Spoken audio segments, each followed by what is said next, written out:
Hello and welcome to a new episode of the Game Informer Show. I'm Ben Hansen, joined by Andrew Reiner. Hello. Jeff Marchiafava. Hey. And Jeff Cork. Hi. Hot batch of guys, hot batch of game news, hot batch of discussions. You're too kind. What we're covering here, talking about State of Decay 2. Jeff Cork and almost everybody at this table has been playing a hell of a lot of it. Have you? And I have not. No, I don't have Ben, a copy not yet. everybody. That's Three-quarters true. of the crew. But you're writing the review, Jeff Cork. It's Review's true. not quite ready, but you have a lot of thoughts to share about this game. I hope so. Okay, dear God, I hope so.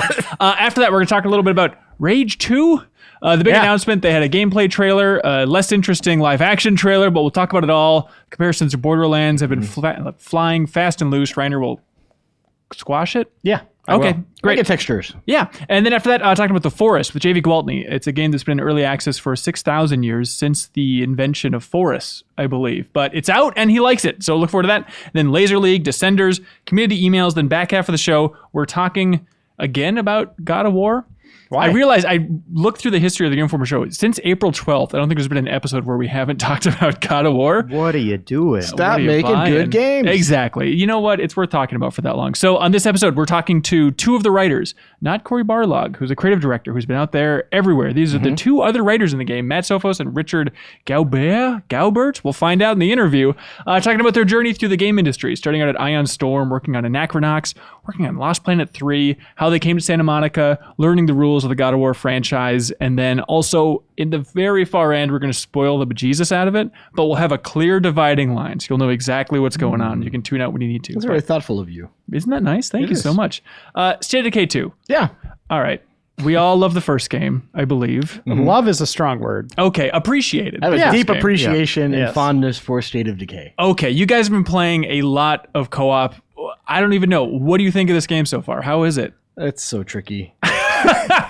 It has, like, inside of State of Decay 2 is probably one of my favorite games, but One of your favorite games, period? I don't know. The highs are really high, Oh, good. but boy, there's just a lot of terrible garbage in there as well. Like a lot of technical issues Yeah. that I don't know. They seem to rear their heads mostly in co-op. Yeah. So that was the big introduction with the sequel was they finally introduced co-op, which Yeah. was something that people wanted and Undead Labs kind of promised with the first game, but never came to fruition. So now you can play with 3 of your friends. So you got a 4-person squad killing zombies and going on supply runs together.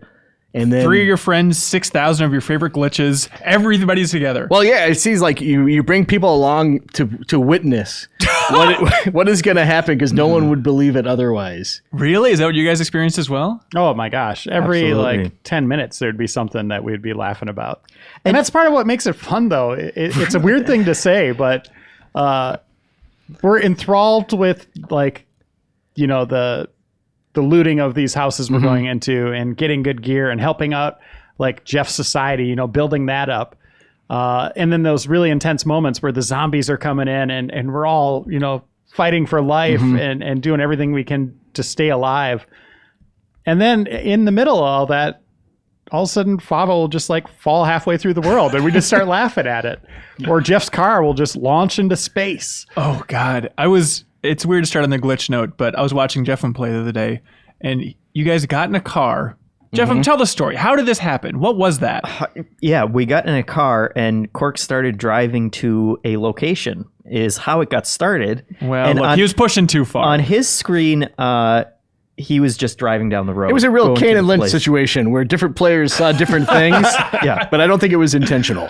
He was just driving to where we were going, and on mine and Reiner's screens, we were driving into all kinds of trees and rocks. We clearly weren't on the road, but every time we would hit something, you know, we'd get stuck there for a second and then we'd jump forward. So clearly there was some kind of lag communication going on. You know, when you look at Google Maps, it doesn't know quite where you are at times. Like Sure. you're And like then in you'll a just lake, hop all of a and sudden. then you hop over it. We never were placed back. It's like You we were were in an living alternate timeline. Yeah, Oh, and so God. we hit a couple trees at certain points, which would cause the car to jump up in the air and kind of shake as it was going through.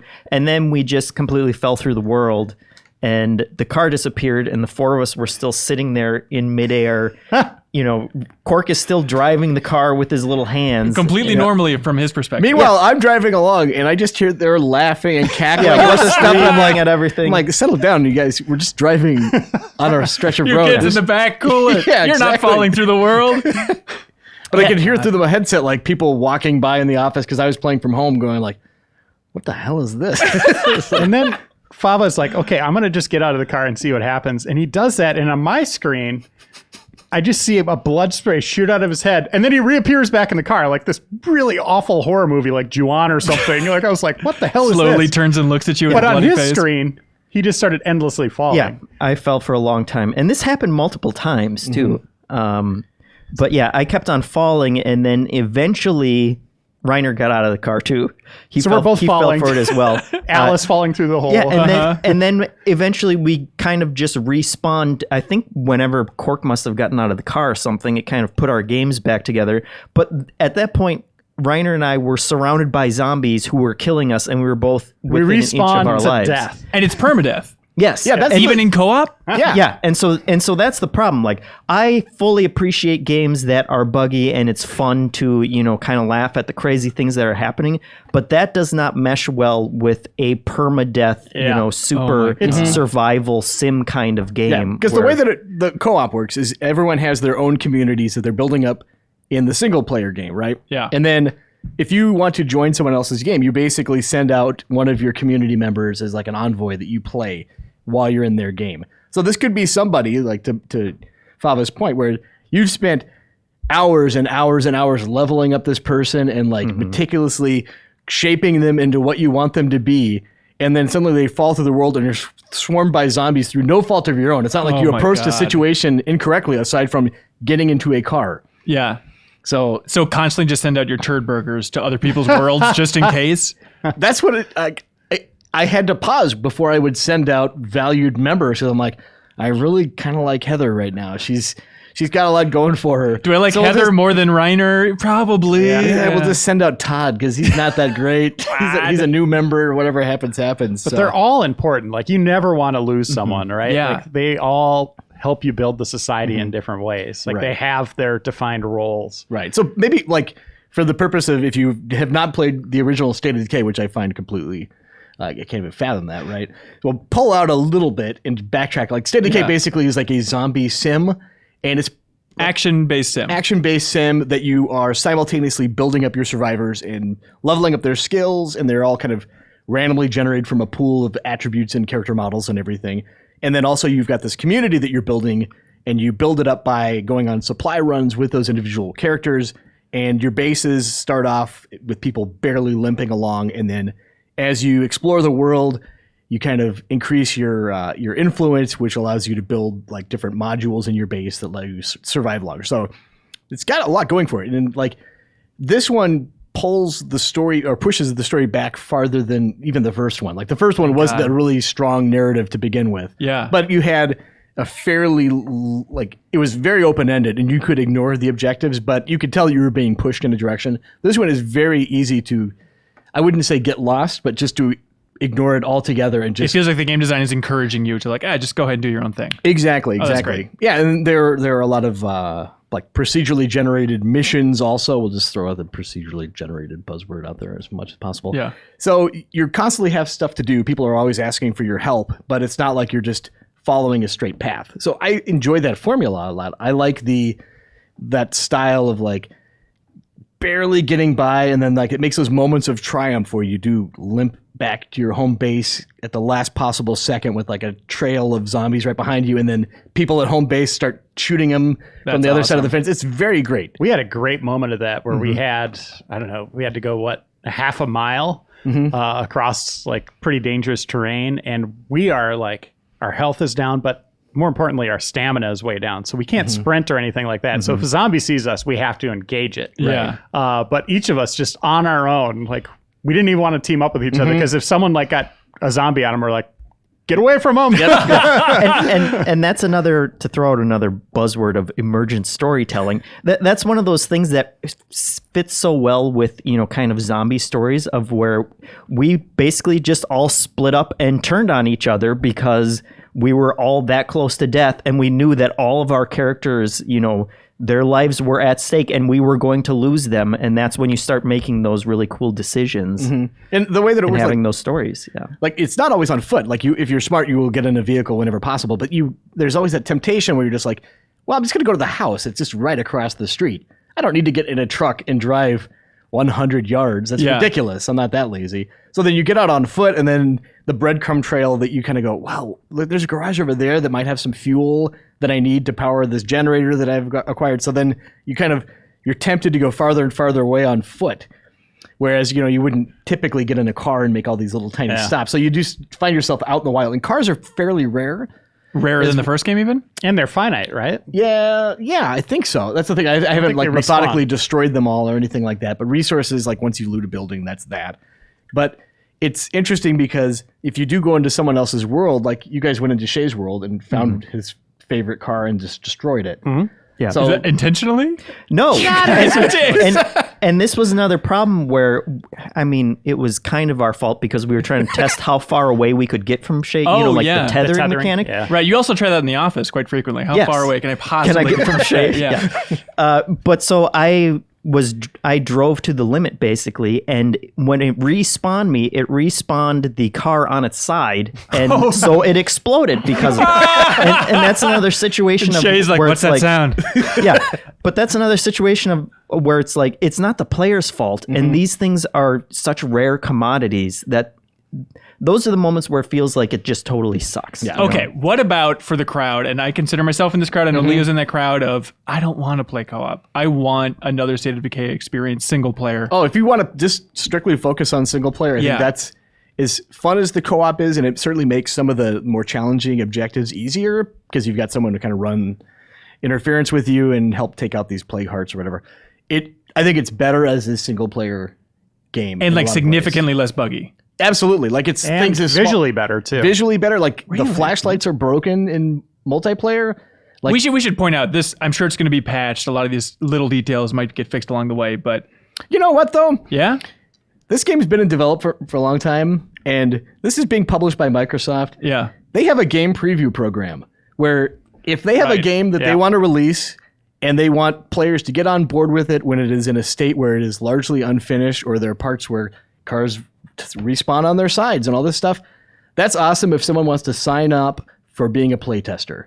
And I think that's great. I would not do that on purpose. Yeah. Because I want to play the game that is finished. And you don't expect to spend $30 to do that. So I'm sure that they're like they've said, they've released patches and they're going to continue to release patches to fix things. I think that this patch culture is we've gone too far. Yeah. Like I understand, like God of War, for instance, let's just keep talking about that game. Yeah. That's had a ridiculous number of updates also, but it's been things like, hey, let's just let you change the size of text on the screen. Yeah. Like the game as it launched functioned. Yeah. Conveniences and things that make things a little better. It seems like State of Decay 2, as fun as it is, and I'm having a good time with it, is frustrating because it does not feel finished. It feels like the multiplayer aspect of it is broken in many ways. It's like they should have patched that in 6 months down the road. Or they should have delayed this, or said that this game is going to be part of the game preview. Yeah. So all aboard. If you want to be a pioneer and have a great time goofing around, we promise we're going to fix this stuff later. But like somebody just buys a game and expects it to like, especially like a multiplayer mode, which was a destination for people who really like the first one. And that's what everybody wanted from it. And it's not just multiplayer. Shay was telling us about how he was on a mission the other day where he had like 3 AI companions with him.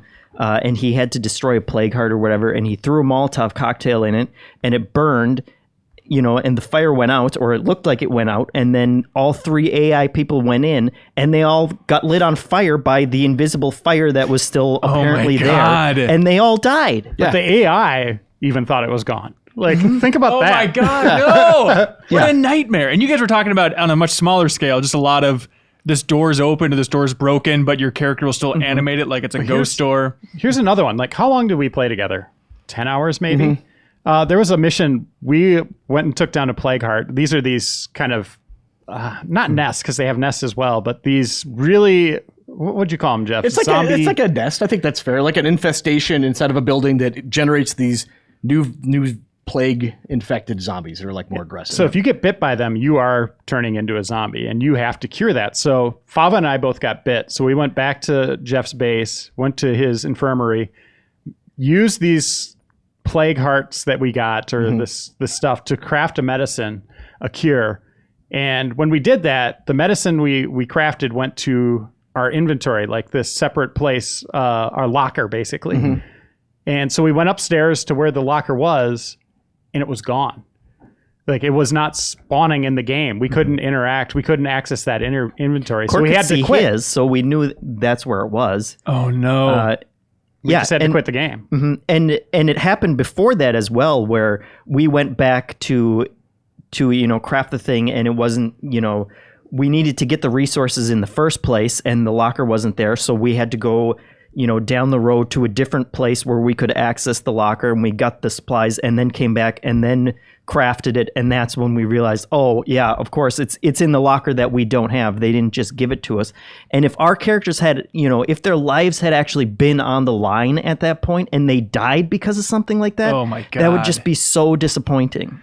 What are the highest highs, Cork? Is it just the sim aspect? You just enjoy that progression so much? I enjoy the progression, and I like Fab was saying, I just love those moments that just string together to create a really memorable series of experiences. Like this morning when I was playing, I climbed up on top of a billboard. I didn't have very much health with this character because I wanted to scout out this area that I was exploring. And as I was up there, like I started hearing all these zombies, go figure, and they had just started congregating at the base of the billboard. And I was like, well, if I try to go down this ladder, I'm going to be overwhelmed. So I kind of like thought about it. I was like, I'm just going to kind of fall off the side and see if I can run to my car before they get me. And I was just barely able to do that. And then it's just like whipping donuts around this area, smashing the rest of them, and then like driving away with the horn honking. It's just really like those highs are so good. And that's what makes this so frustrating is that it doesn't feel like they learned, especially because like the initial release on the 360 and PC of the game was really buggy and had a lot of problems. And then they released the year one special edition on Xbox One, which, hey, go figure, still had a lot of bugs and issues. So it's like they've at a certain point, it's like, fix your shit, This is a game that's being published by Microsoft. They have such a great idea for this. It's such a great idea. And like the systems are so interesting, and the gameplay is a lot of fun, and the loops are well designed and thought out. But just the implementation, it just stumbles and staggers around way too frequently. It's very frustrating. And then like even the performance on Xbox One X is kind of 30 frames per second. Kind of. Fortunately, it's one of those play anywhere games, so I just put it on my PC and was able to access my saves, and that's where I've been playing it now. Is just it runs so much better. Less buggy overall on PC? It's the same bugs. Oh, okay. But I mean, at least it's happening at 60 frames per second. Oh, that's cool. Yeah, right. Initially, I was like, view of it. Exactly. It's things like when you're driving around, you'll see like, oh, it's spawning zombies around me because that's how games work. It's not like the zombies exist when you're not there. So, but you'll see them like on the like way in front of you, and then they're just like 100 feet in the air, and then they just kind of drop to be like, all right, here I am, But that happens on PC too, but it just looks a lot nicer when it drops. So I'm still trying to figure out, like, as a fan of the first game, and as you pointed out, like, I think State of Decay fans just expect bugs to some degree. It sucks, but we've gotten used to it. Is this even over and above that? Even like in the single player mode, will I dive into State of Decay 2 single player and still just be overwhelmed? You will run into overwhelmed? frustrating things. Yeah. But I think that if you really enjoyed State of Decay and you know that you are taking a risk every time you go out of your base, that you may lose a character for some like bogus reason. Yeah, it's really fun. Like I enjoy that, like the grind of it, and I like clearing out the infestations. I like the core of the game. I think is so good. The mechanics feel really good, like the combat and all the way you can traverse stuff. Yeah, I like that a lot. It's a really neat game, and it's really difficult to talk about though, because it's like difficult to talk about, and I'd imagine difficult to review as well. Well, Jeff came to me. He's like, "Can I give it a question mark as my score?" And I cleared that, so that's going to be our first question mark. Okay, you're still working on the score for people curious. It's to be specific, it's the Riddler question mark, so it's very stylized. So I think it's going to look really cool. We went all out on it. Yeah. Oh exactly. God. It's also interesting thinking about the Jeffs here. you have played more Days Gone and State of Decay 2 probably more than anybody in the world at this point. Yeah. Did you find yourself Interesting. thinking of Days Gone a fair amount since it's our cover story right now? Yeah, they're definitely you kill undead things in them both. But I think they're write that down. Obviously, Days Gone is more narrative driven, and you don't have you're not fiddling with the knobs and dials of your home base and that kind of thing. So depends on what you're into. If you like messing around with systems at your own peril, certainly State of Decay is worth playing. Yeah, and if you have a YouTube channel, State of Decay 2, 2, man, oof. those bug videos are pretty fun. It's going to be a wild ride, yeah. Yeah.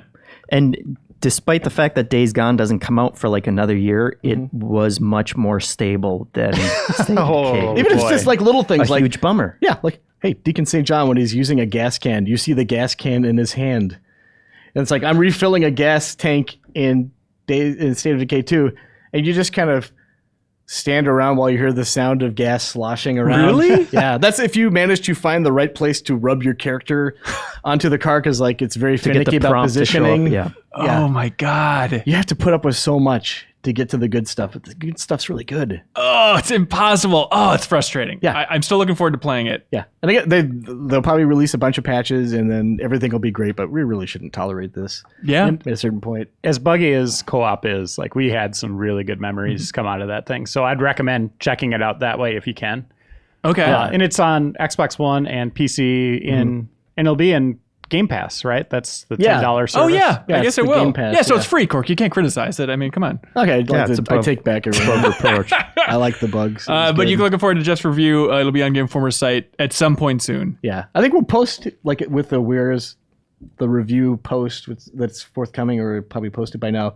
Maybe one of the glitch videos too, just to show our wild ride. Oh, God. All right. Well, thank you so much. Speaking of wild ride, do the Jeffs want to clap out of here and Reiner can stick I want around? nothing more. JV Gwaltney and Leo Vader? Thank you. Out of the booth, free at last, like a genie, free from the bottle. He's here. I made it.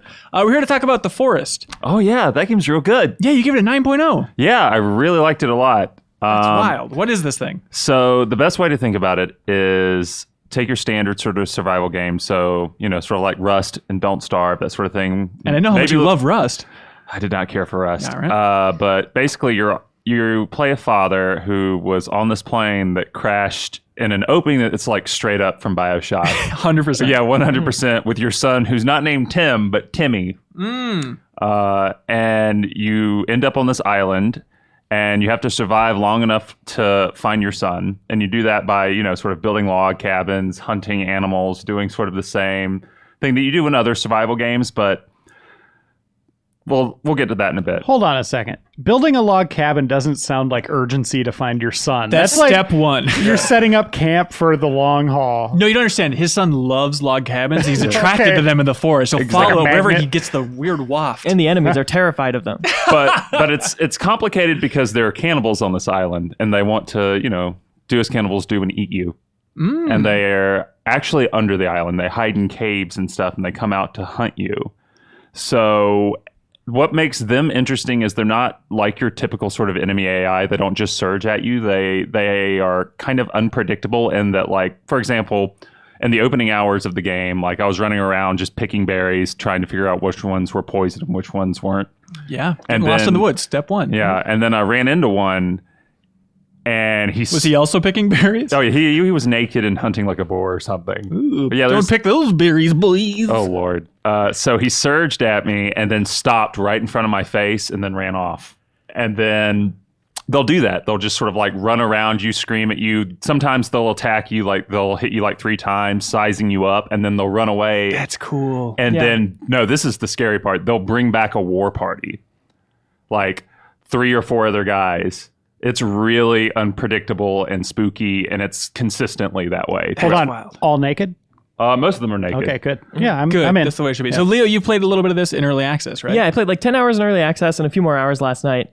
I really like it. I think the enemies do a lot because it's not so much it's combining action and crafting the way so many survival games do. It's more it's a survival game that's set in a horror movie. Yeah. And there's the constant threat of these creatures while you're just doing your daily gotta make sure I can eat, gotta make sure I can drink. And Yeah. then just sometimes someone will sneak up on you, and it makes the whole experience really tense and good. Yeah, the weirdest thought that I had while playing the game was this is like an adaptation of The Descent, that movie from 2005. Except not in a cave? No, it's in the caves. There are caves okay. that you spelunk Yeah. into, and you have to like search for. It's where you'll find the most valuable items, and plus like the narrative stuff that helps you progress through the story and find out, okay, what's going on with this island? Okay. Why are so many planes crashing here? Where the hell is my son? That sort of thing. Why have the cannibals not eaten him? Right. Where are their clothes? Yeah. Actually, there are clothes everywhere because there's littered across the island since there have been plane crashes, multiple plane crashes. Actually, it gets explained. Okay. Kind of. So it's like Lost. Yeah, it's a little bit of Lost. There are luggage sort of like bags that you can open up by hitting them with your axe, which is really satisfying, and you can find clothes that like give you no defensive like statistic boost or anything. They're just there, so you can like find these khakis and Hawaiian shirt. Wear Yoo-hoo, cannibals! Yoo-hoo! Yeah. So I started up last couple nights, and I've tried playing it. It seems to have a tough time onboarding people. Like, am I just stupid? Like, it was a lot of, okay, I'll build a little lean-to, little shelter here. But in terms of like the larger idea, I'm having a tough time. Like, I was even trying to like chop logs for way too long about like, how do I build this? And then eventually got the structure for a cabin. But then it said I needed 93 giant logs to build this. Like, am I just supposed to go chop down one tree at a time, put it on my shoulder like Paul Bunyan, walk it all the way over there and build that? No, because you can also build like, first of all, you don't have to build that cabin. Like that's the mansion. If you want to hang like, Look, I'm not going to go live in the woods, not in a mansion. Are you high? no, like if you want to hang, it's real fun. I brought poor Jeff Cork over to my desk like 2 days into this review, and I said, Cork, you gotta look at this. And then I showed him like a very sort of twisted MTV Cribs look at my cabin. I walked him in, and hanging all around were like skull lamps that I had literally taken from my foes. Like I'd burned their bodies, eaten their flesh because I had become a cannibal myself to stay alive. This is where the debauchery happens. Yeah. And then, held up, turned their skulls into lamps. And then across like the walls were sort of like the skins of deers that I had hunted and stuff. And then in the very back, there's a trophy hanging over my bed, which is a human head. Was it your son's human head? No. Oh, damn But it. it reminds you But of your you can son and it gives you decorate. hope. You can decorate next to the human head if you want. You can find your son's drawings throughout like the island and just like post them in your cabin, so you can put them next to like the really twisted stuff. Have you seen this boy? You He drew don't himself need here. any twisted. You shouldn't have twisted stuff in your habitat. You need a little. No. So this is out on PC now, 1.0 version on PC. They say it's coming to PS4 sometime this year. Yeah. I'm really interested to see how that console version will work because the inventory stuff isn't like as cumbersome as other survival games because the way it's presented is really cool. I particularly like the crafting system because Yeah, it's it's not wild just looking. a series of menus. It's like, oh, here's a giant blanket. You can see all of your items littered around your crafting sort of square, and you can just put them in there. And the way you find out like, oh, combinations of items is by just trying stuff. And Like the weird thing too is like they all have physics in this crafting menu. So you're like mousing over things and they kind of like jitter around and whatnot. It's a weird UI. I like it though because it makes it feel it's just so different than like the vast majority. Like even Flame of the Flood, which I thought was pretty cool and different. Like you're still like, oh well, here's like a menu that I'm looking at to combine items, and it just makes the whole process feel more intimate, I guess. Yeah. And it is a little weird. The game's a little bit janky, but not in. I'd heard that the alpha had like lots of game-breaking bugs. Maybe Leo can speak to that since he played the early version. But now, like the only bugs I encountered were like of the Skyrim variety of like I hit a squirrel with a katana and his body went flying across the island and into the ocean. It's just good stuff. Yeah, Like it's that just side But of you the need K to stuff. eat that. I mean, they're all around. He's got skulls to suck on, whatever the hell's going on in But this like cabin. the game's got a really weird, twisted, kind of gross sense of humor that I'm actually into too. Like if you kill enemies, not only can you eat them, but you get their teeth every time you slap them around. Like and you can Slap them around. with like whatever weapon, like including a stick. Like even if you hit them with a stick, their teeth fall out. Once you And- get good at it, you just hit them in the head and catch their teeth as they fly out Yeah, of their head. really? Yeah, it's great. No, for real. And then on the crafting menu, you make even like your weapons, like your axe that you get, you make them stronger by welding human teeth onto them. Can I make a teeth mansion? I don't know. I doubt it. Okay. I don't know.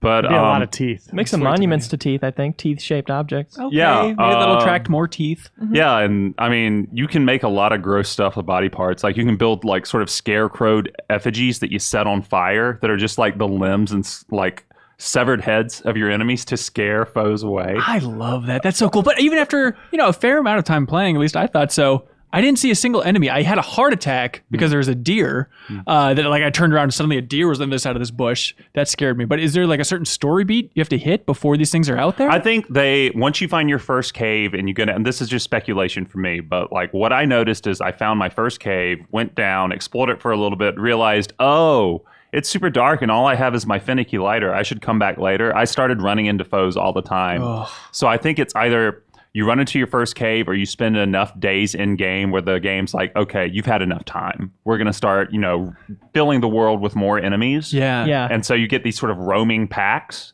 that come at night and during the day.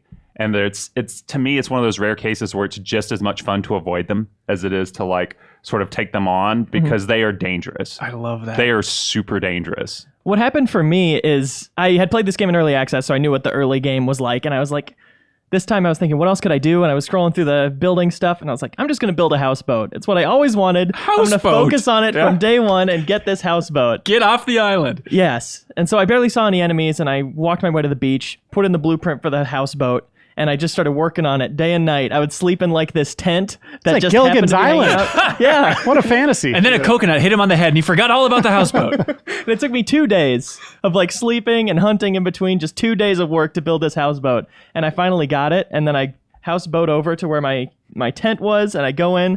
I'm like, I need to dry off a little bit. Let me spend some time by the fire. And then like one cannibal showed up. And I tried to fight him off, but then like 5 more cannibals showed up, and so I had to run back to my houseboat and just like paddle out to the middle of the water with all these cannibals like silhouetted in the darkness on the shoreline. So good. And I they was just keep making noises at you, right? Terrifying Like they go, noises. Yeah. And I was just pouring through my materials like, what can I craft? Can I build a bed? Like, can I even sleep on this boat? And then I realized I had to go back in before the night was even over and find some food, or else I was going to starve. Just fish. Another thing that's worth talking do about, though, is like the survival meters feel better. I think they're optimized really well because there are a lot of survival games, and I like the genre. I feel like a fair amount more than most people. Like I'm willing to deal with like the tediousness, but they're optimized really well in here. It's not like necessarily a case where you're constantly working to fill like 3 meters that are overbearing masters. Totally. Yeah. So I really appreciate that. Even compared to like Subnautica, which reminds me in some ways of that I played a lot of this year. It's like, oh man, I haven't had to worry about food hardly at all in the forest so far, which is crazy. Yeah.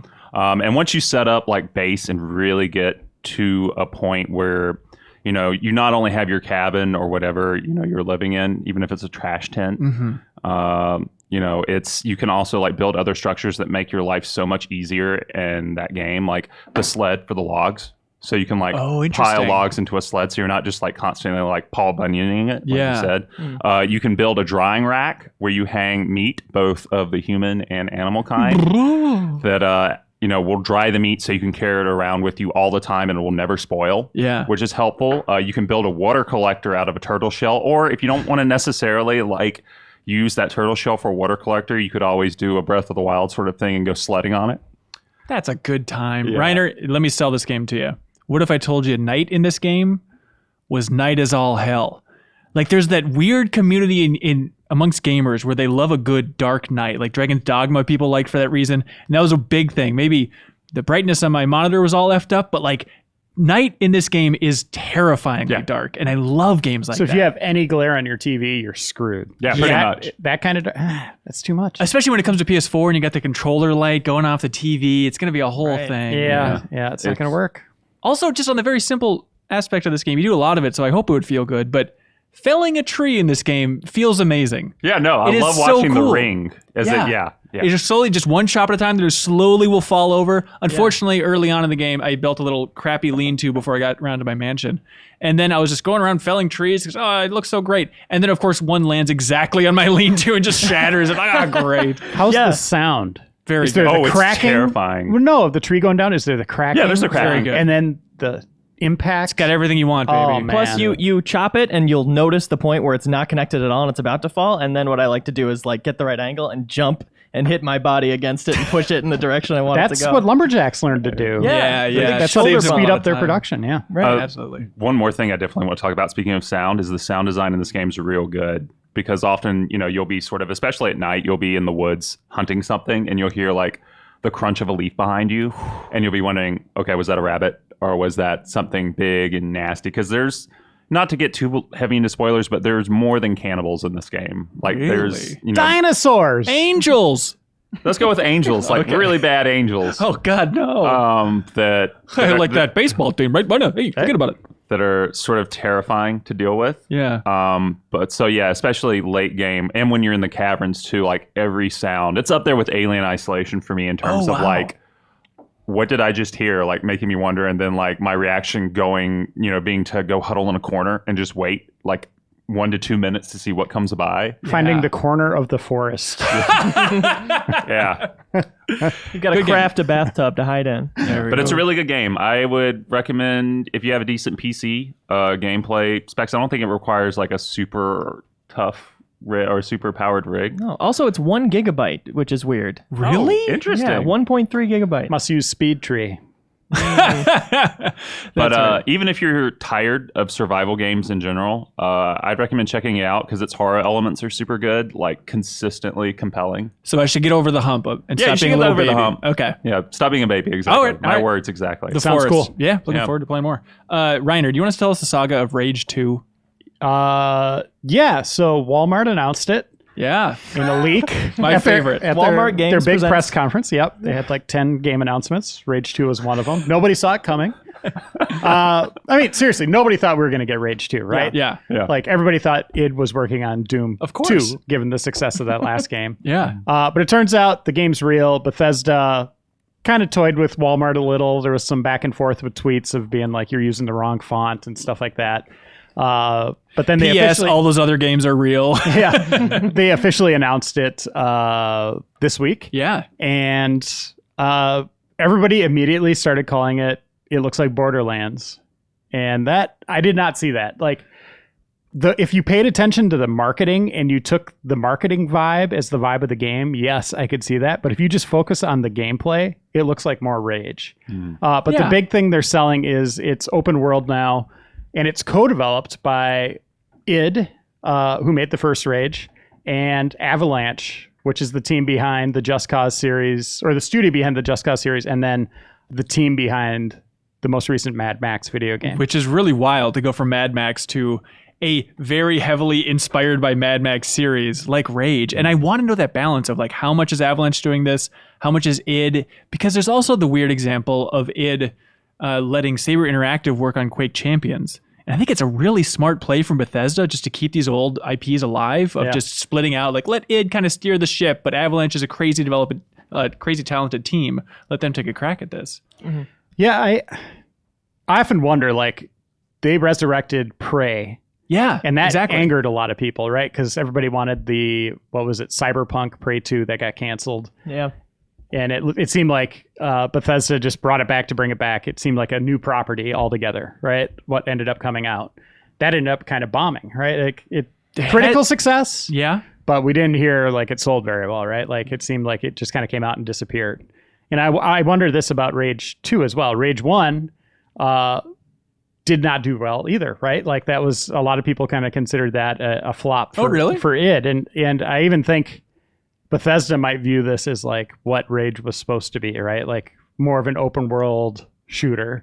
I think that was kind of what they wanted to have. Like the first Rage, it was semi-open world. You had kind of those hubs. And then it was kind of dominated by racing a little too much. You get these dune buggies. You see that in the trailer again. They're bringing that back. But this seems like they're focusing more on that, exploring the wilds. And it doesn't just seem it's going to be desert. It looks like it's going to the jungles and swamps and stuff like Very that. Borderlands 2 again, just to make that comparison that I understand you're not the biggest fan of. Like, Well, yeah, it's we're just expanding beyond the people see desert. a desert and they immediately say Mad Max or Borderlands. I don't get it. It's like you Dude, see it's space. super If you duper see Mad like Max. stars, you don't go Star Wars. Like I You're don't saying get those it. characters in that trailer didn't look like Mad Max characters? Yeah, I mean, you have like the end of days apocalypse. The world is wasted. The story is that an asteroid hit. This is set decades after that, right? Yeah. I think you play as a character, what's his name, Jamie? Walker. Who's got abilities. Like, here's the big thing that separates it is you have this power, this Jedi-like power. You can do like force pushes. You can overcharge your weapons using this ability that you have. I don't know what that means because there's like a bullet point that they said, right? Like turn your weapons beyond weapons or something. I don't. What is that referring to? Weapons beyond weapons would be a great name. These bullets shoot bullets. I don't. It has more of a superhuman thing. And when I look at it, like Mad Max to me was mankind at the end of its days. Yes, the punk rock kind of theme is there, but I watched this trailer Rage and I see giants.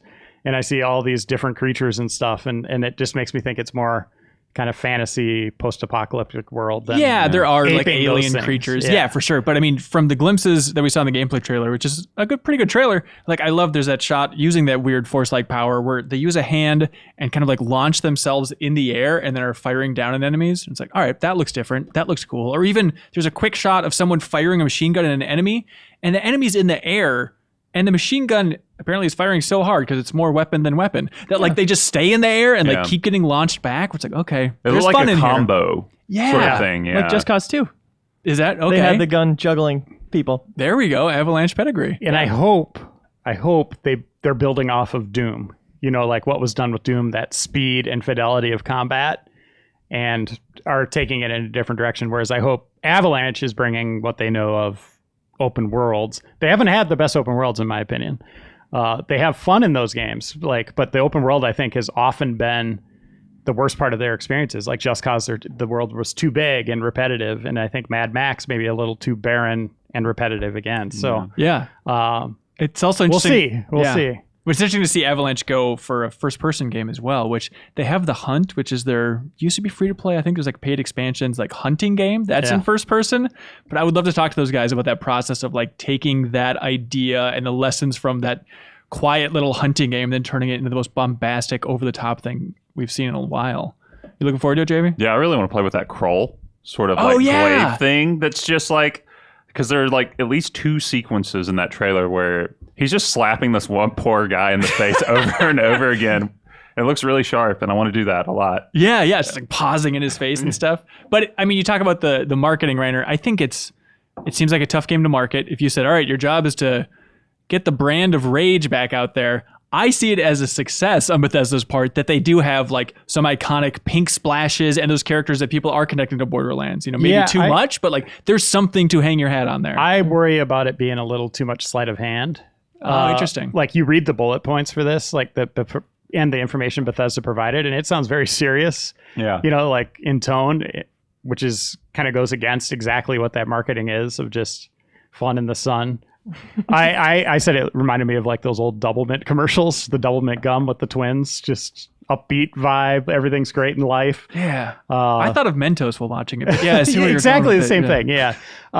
So I don't know. We'll see. Hopefully at E3, I'm hoping the Bethesda showcase takes a deep dive into this game and actually shows us clips of gameplay opposed to another trailer. It's got to be bizarre for Bethesda to market this. It's like, well, it's an open world shooter. It's Skyrim with guns, but it's not quite Fallout. Like, it's a weird line for them to try and push this out there now. I'm really curious to see how they tackle that. What was the other shooter they had with the crazy marketing with the blue colors? Brink, where they were build it as this really stylish thing, and then you got in the game, and it was just the most mundane, kind of bland experience. Yeah, Brink. Some people really liked Brink. The UI. I know, but I'm just saying, like the marketing. The marketing was the best part of Brink. Yeah, for sure. Oh, the Dead Island effect. Yeah, exactly. Right. Yeah. JV, I love having you here. Leo, I love having you here. Oh no. But I think we have to say. Oh wait, no, Reiner. Also, we love having you here. Maybe come back for emails. Yes. Okay. All right. You guys want to give a 3-way high five? All right, let's do this, gentlemen. Hey, welcome, Kyle Hilliard. Hey, me. Matthew Cotto. Hello. Cyril Vasquez. Hello. This is what I call the party crew, because we're going to talk about some good old party games. I didn't know we were the party crew. You don't know that? You don't feel that in your loins? I didn't bring my party. Oh, well. I actually can't feel my loins right now. Just wait until this conversation's over. You really won't be able to. Let's start with Descenders.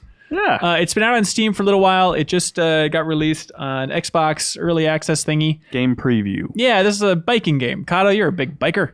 I'm not actually. I'm not. Unlike, I don't actually bike to work or anything like that, get sweaty and stuff and then roll into What about the video games? office. Yeah, but like your specialty is like video games where the characters in the games are getting sweaty. Like that is your niche in see. the office. That's his new title. No, Sweaty editor, Matt Ducato. Sweatitor, we call it. I keep my hands to myself. Just don't worry about it. Anyways, Descenders, Kyle, what is it?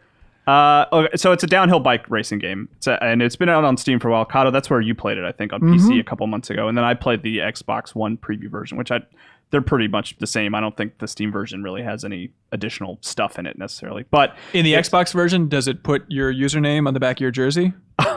yeah, it does actually. Oh, damn it. Okay, well then Steam's got nothing. Yeah, and and it's like procedurally generated mountains. So every time you race, you get a slightly different mountain. And it's just really fast paced, and it's about like pulling off stunts and getting to the finish line any way you can, like to the point where you can even go off course and stuff like that. And it's got really good physics, and it's fun. I really enjoyed my time with it. I liked it a lot. Yeah, it's nice that it's not fully over the top. It's not full SSX tricky style or anything. It's just that good level of like maybe I can land a double backflip if the jump is big enough. Yeah. And it gives me the same satisfaction as like the early areas in an SSX game where it's like it's just fun to do a flip in one of these games every once in a while. Yeah, like know? it's not.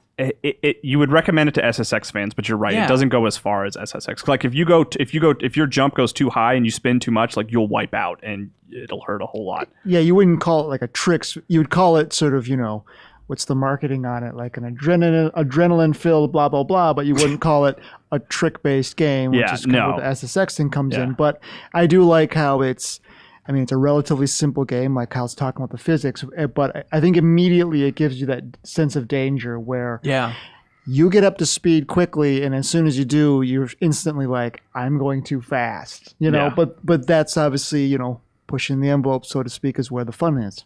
Yeah, and I'm a little bit confused still, and maybe in the final version it'll be more clear about just like the career path. I want to see that larger structure a little bit more because it's just right now kind of like do this little activity that branches out into 3 more, choose one of those. Do you think that's what it's going to be when it actually launches? I mean, yeah. So because it's really more about survival. You're not racing against other bikers. It's just about making it to the end, and you might get a task that's like do 2 backflips on this course, and if you do it successfully, you get a life. And you're basically trying to get as far as you can, do as many courses as you can without dying.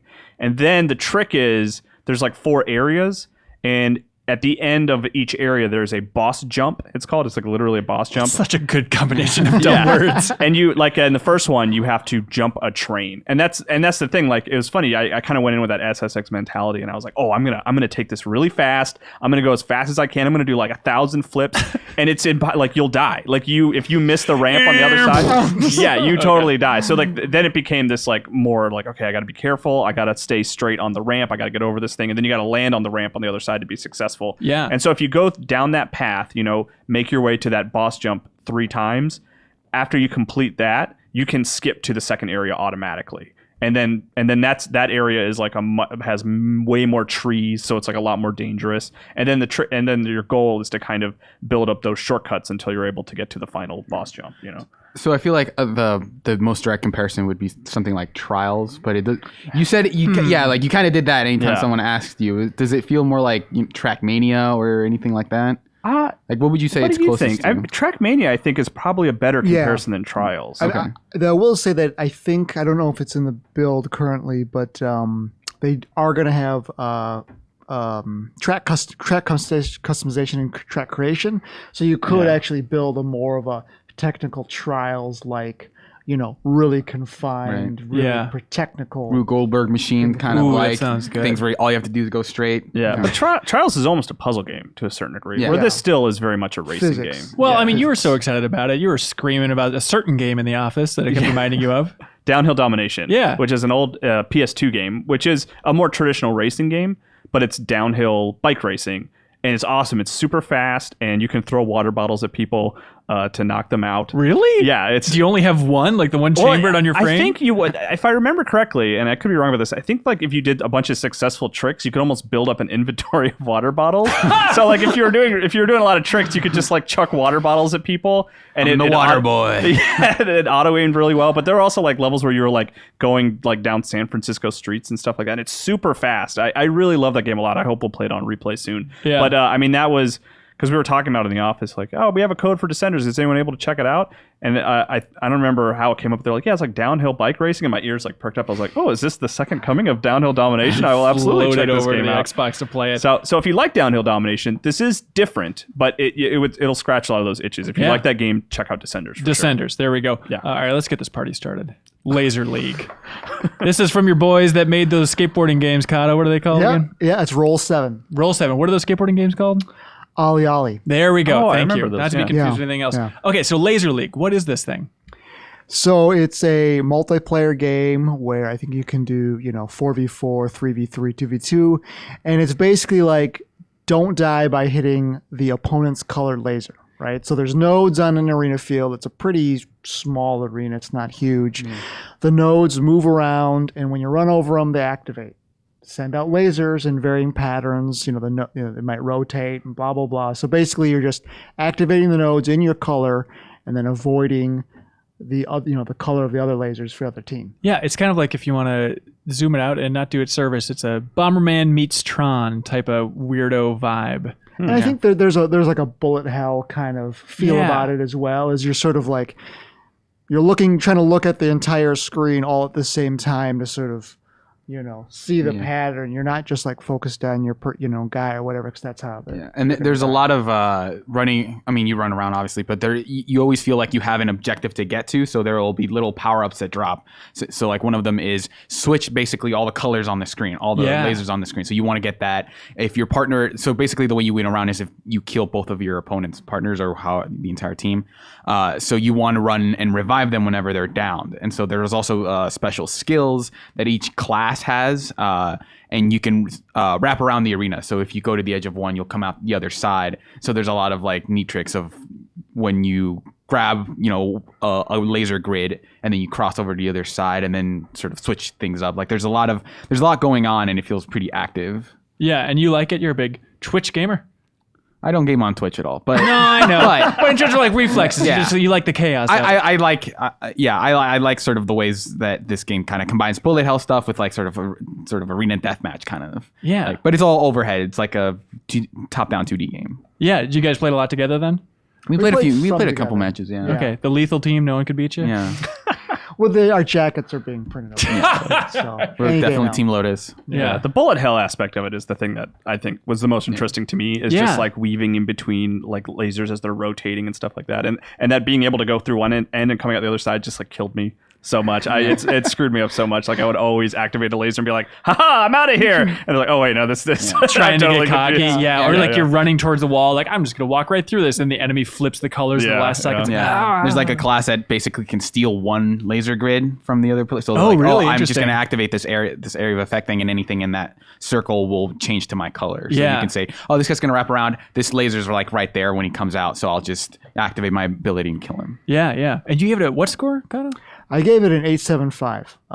It's a lot of fun. I think it's, regardless of kind of the things we're talking about, certainly, bullet hell and whatnot, there's a lot to keep track of, and there's definitely strategy, but it is very pick up and play. Yeah. So with all that said, I love the gameplay and everything. It's just, there's not a lot of depth in the upgrades. So it's not like you're taking your character and being like, you know what, if I play this thing for 20 hours, I want to get this sweet upgrade or whatever that's going to do this. It's not like that right now. Who knows what they'll do in the future, but it's not like that now. So there's some of that depth missing. And then also there's just not a lot of options, in the sense that, it's like, so you play a couple points, that's one round, and it's best of 2 out of 3 rounds. You can't, let's say, play a best 3 out of 5. You can't change the number of points in a round. You can't set up a playlist of maps. If it's like, hey, we're all in a party, let's all go over to this map. It's set by the developer. Now, obviously, they promise to rotate that, but it sucks you can't have that, you can't have those options. And those are those little things that you're just like, I wish it did this. I wish it had a dedicated lobby so I could just go to the map I want. Above just hopes and wishes, those are things that, if for a multiplayer game, we kind of expect these days. Yeah. I also wish it was a little more satisfying when you died or killed somebody else, because the lose scenario is basically walking into a wall. and you just kind of follow her. I wish there was like a big explosion. Do you want like the Mega Man death or something? Yeah, or? I think so. I don't know. Yeah. I do like when you're kind of running, kamikaze chicken against the same road. You're It's both. like, Yeah. am I going to get there and he's dead, or is he going to get there and I'm dead? And some will, invariably try to like weave away at the last second and try to save themselves. But it's just a lot of fun moments. Oh, cool. Yeah. Laser League. There we go. Yeah, it's cool. Is it just on Steam right now, or? No, it's on PS4 and Xbox One. There we go. Sorry, Switch owners. Maybe sometime in the future. It seems like it could run on the Switch. It'd be fine. Yeah, I could see it. Cool. You guys want to move on to emails? Sure. Okay, bye.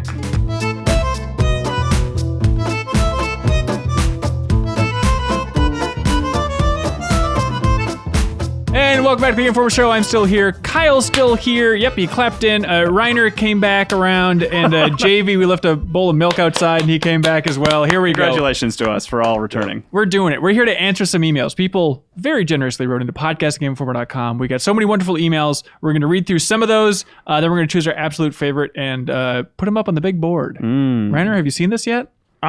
Just look behind you, man. For the audio listeners, we have a world map with 2 I helped you pins in buy it. that. That's true. So we have Louisville, Kentucky. It's Louisville. Don't get it wrong. And then Paris, France is the most recent addition. What's your favorite thing about Paris, Reiner? The duck pate. Mon ami. Fun facts about Paris here. The name Paris is derived from its early inhabitants, the Celtic Parisi tribe. The city's name is not related to the Paris of Greek mythology. Do you have to make up stuff every week? No, it's not made up. Paris offers a bike sharing system called Velib with more than 20,000 public bicycles. Also, fun fact, famous films like Midnight in Paris were filmed there. I'm gonna go. Okay. No. We're good here. No, we got a new city. So I learned something. There we go. Podcastgameover.com, writing questions, thoughts, concerns, feedback, words of wisdom, games, dares, whatever you want. Just make sure to leave somewhere in that email where you're from that we'll put on the big board. Also, make sure it makes the show better. Yeah, it needs to make the show better. Yeah, that's very important. Also, we don't know what to call it. It'd be funny to call it like the cork board or the corks board. The Jeff Cork board? Yeah. Your sister suggested geography, which is also pretty fun. Good. Let's do it. Okay. Lock it in. Oh, here we go. Logan from Louisville, Kentucky. Kentucky says, hey, I've been in crew a few weeks ago. I wrote in about the God of War David Jaffe murder hotline and got email of the week. I was so stoked because I've been listening for years and actually had a string of my emails read this past couple weeks and was finally ready to have something real nice shipped out to me. Then you guys went and changed the system that week. So I was a little bummed out about it until I got a text message from a friend a few days later who I didn't even know listened to the podcast saying, we now live in God's country. Guys, that was real nice. I did the new system. Keep up the good work. Also, I think it's ironic that Louisville became the first God's country only a few weeks after you said it never, ever would be because of that jerk who said he parks at the pump at gas stations, even if he didn't need gas. Apparently, that was Louisville, Kentucky, which I don't remember. I would have nullified we that. We might have to pull that pin out. We'll see. We can pull him out at any point. Keep it up, Louisville. Keep parking there and not getting gas. Okay, here we go. Stephen Rose from Denton, Texas says, hey, crew, I listened to the May 10th podcast. I'm surprised you guys haven't heard much about Insurgency. Ryan, remember this? From Sandstorm. There we go. I've been a fan of it since 2014. To me, it's the perfect pace between something like Arma and Counter-Strike. It's quick to get back into action after dying, but it's tactical enough to not be a twitch fest. Check it out, says Steve. Okay. Go. Nope. We'll do that. Okay, there's a shame category for you, Kyle. Ryan from Orem, Utah says, hey, just as a matter of follow-up to my email from last week about ranking deep cuts, bingo bye-bye is Peach's taunt from Mario Kart 64 when she hits you with a shell. Bingo bye-bye? Bingo bye-bye. I think I just played that game on mute with, like, corn playing in the background. I don't know. What was I playing at that time? The ultimate bingo bye-bye. Also, Matt Bala from Buffalo, New York says, hey, that all hail King of the Losers, it's a taunt from Age of Empires 2. Oh, I'm Hanson. upset. I'm not a huge Age of Empires 2 guy. I'm a 1 in mythology guy, so I'm very sorry. I should have known that. Okay, here we go. Mike from Chicago, killer email, simple. If you guys had to encapsulate your current E3 feelings into one audible sound, what would that sound be? Kyle? You want to go down the row? Yeah. Reiner? Yeah. JV? Oh, I like JV's. I think that's Planning where on we're being at. constipated? Yeah, that's right. Yeah. you know him always grunting in that bathroom. I love E3. He lost It's always your fun. notebook there. Yeah, it is always a good time. It's stressful, but some of the most fun you can have throughout the year. I was going for like a excited, but also worried about the oncoming wave of work that has to be done. I don't know if I achieved that. What's the most stressful part of work for you during E3? The moment right before an interview for a game that just got announced. Like, I didn't know this game was going to be announced. Right. Oh, that's cool. Oh, here, now you have to do an interview with somebody about it. That happened with Metroid last year, and it was very stressful. Oh, yeah. Well, I can't But think of one exciting. question. It was good. Yeah, that is stressful. You're totally right. Noah from Los Angeles writes in and says, "Hey guys, with E3 coming up and all the upcoming game reveals, I was wondering if there's ever a game reveal, E3 or otherwise, that made you get so excited to the point of verbal outburst. Personally, it was when Microsoft premiered Dragon Ball FighterZ last year at the press conference. I got so excited I stood up out of my seat and was yelling, 'Whoa, what? Yeah, whoa!' Has this ever happened to any of you?" God, I hated hearing you just say that. Look, he said it. Noah said it. Oh, man. I have a few. I don't know. Do you guys have any? The Snake and Smash Brothers, I think, was like a huge one for me. Oh, yeah. And most recently, I think Shadow of the Colossus remake was a big one for me because I had no idea it was coming, and I think I had an audible like, "Oh my gosh, that looks amazing!" You know. You sounded like an NPC from Zelda. Oh. And I said, Thank you. "Thank you." But yeah, those are two for me: Snake and Smash Brothers, and that one recently. Yeah. I think we referenced it before, but Cuphead, when it was first shown, was it E3 2014, 2015? Just like that sliver of gameplay. Jeff Cork and I both had a, wait, what? Like, well, play that back. That looks insane. Also, one of my favorite E3 memories is Jeff Cork during the PlayStation press conference 2013, maybe, where Quantic Dream showed that tech demo, the Dark Sorcerer tech demo, where it's like, "Oh, my liege, I'm a goblin, and I'm doing all this dumb stuff." Jeff Cork just buried his face in his hands, and he just goes, "What are you idiots doing?" I've got three. First one's Half-Life 2. The tech demo for that was amazing. Okay. When that came out. Like, I remember, because Half-Life's one of my favorite games of all time, being shocked at how good it looked. Yeah, this is separate from E3. This is just a whole nother thing. Yeah. And then... Jamie's on a different planet. No, he said also beyond. The E3 announcement, not for when Wolfenstein 2 was actually revealed, but when they hinted at it in the Quake trailer for the year. Like, because like Kyle with Shadow Colossus, I had no idea that game was coming. I just assumed that was a one and done with the New Order, so that was exciting. And then another Jeff Cork story, when they did the Beyond Good and Evil, this is a bit more dubious, but like when they revealed the new trailer last year, and we were like both on stream doing that. We just kept... This is the profanity... Yeah, this is the profanity monkey one. Yes, like, we right. just kept turning to each other. And then the trailer ended, and we had to say things. And there was just this like few seconds of silence where neither of us knew what to say. I love Jade. Jade is a good character. Yeah, wasn't that a cool little story? I think Court just went, "Wow." I think that's what he said. It's good. Right, probably some old school ones, I imagine. Well, yeah. I mean, the most recent one was God of War, when it started with the orchestra being there live, and we didn't even know the orchestra was there because they were like under the stage. So they start playing the music, and immediately they hit those notes, and I was like, "Oh my God, God of War is coming back!" You know, like so right there, it was like everybody's kind of looking around confused, and I'm just like half naked already, like let's do this. But Ocarina of Time, I think that was the big one, or was it Twilight Prince? I can't remember. One of the Zeldas was announced. That's the one that the internet has made fun of for like game journalists people crying. That was Twilight Twilight Princess. Yeah, Twilight Princess. So Andy and I are sitting there at the E3 press conference, and then they end it, and we were in the middle of that, of like people losing their freaking minds, and we're just like, "Is it Zelda?" Yeah, it's probably Zelda. And then we see Link, and we're like, "Oh, it's Zelda," and people are just going bonkers, and we just started laughing at everyone, right? Like, so that moment was kind of stripped from us just because of how bonkers people were. Typical jaded gamers. I was definitely one of those people. I remember watching it actually with my sister on G4. I remember seeing footage of it for the first time, and her and I both being like, "Oh my God, I need that right now." And then we had to wait like 2 years. And then you had to play Twilight Princess. Yeah. Chris, you shut your mouth. I'm sure it's good. Chris from Phoenix, Arizona says, "Hello, GI crew. Now that we've gotten into E3 speculations, leaks, and hype, I can finally ask you this. What studio are you most anticipating seeing at E3 this year? I'm personally hoping to see what Retro's been cooking on, especially if they're reigniting another Nintendo franchise. Enjoying your work. Thank you." Let's start with the Retro thing specifically, because it's been a big week for Retro. There was a big rumored week. A big rumored week. Yeah, there was a leak, and it's a big rumor. that Retro is working on a Star Fox racing game. Finally, we've been asking for Star Fox Racing. Yeah, Star Fox We got Grand that little Prix. taste in F-Zero X, and we're like, oh, I want a full game of this. That's good stuff. But in theory, it's going to be like more inspired by Diddy Kong Racing and have like bosses and more of like a larger structure than the average Mario Kart. Yeah. But I'm not a huge F-Zero fan, but I feel them crying out in pain.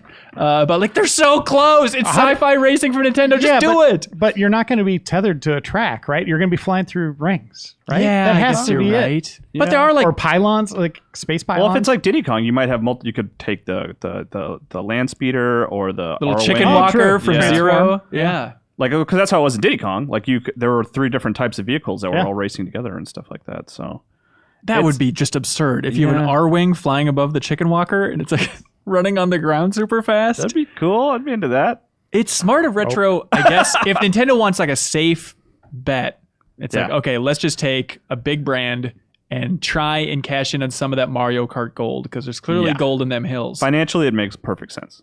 I'm sorry, F-Zero. Yeah. You weren't making the cut. I think like it's weird. I think it's cool. Like I like Star Fox. I'd like to play a Star Fox racing game. I think that the thing that's frustrating for fans, and I would count myself among them, is that Retro isn't doing something more interesting or original, Yeah. or something a little more mature. Like it seems like they should like.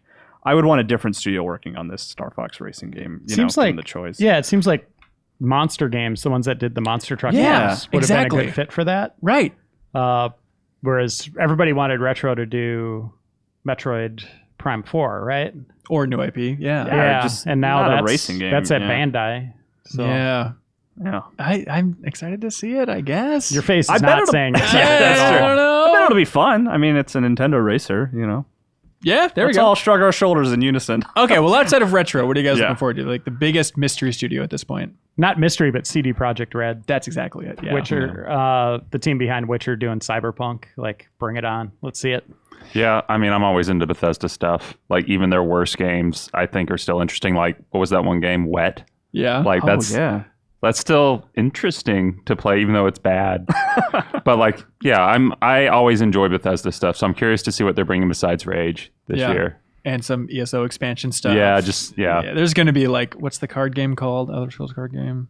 Legends? That's it. Elder Scrolls card game. Is it really? Okay, they're probably going to devote 5 minutes to that at least. But Bethesda's all are often always good about having surprises too. I feel like, or they try to have surprises. I think that Dishonored 2 thing where like they accidentally revealed Dishonored 2 was coming the day before they announced that game because someone left the mic on.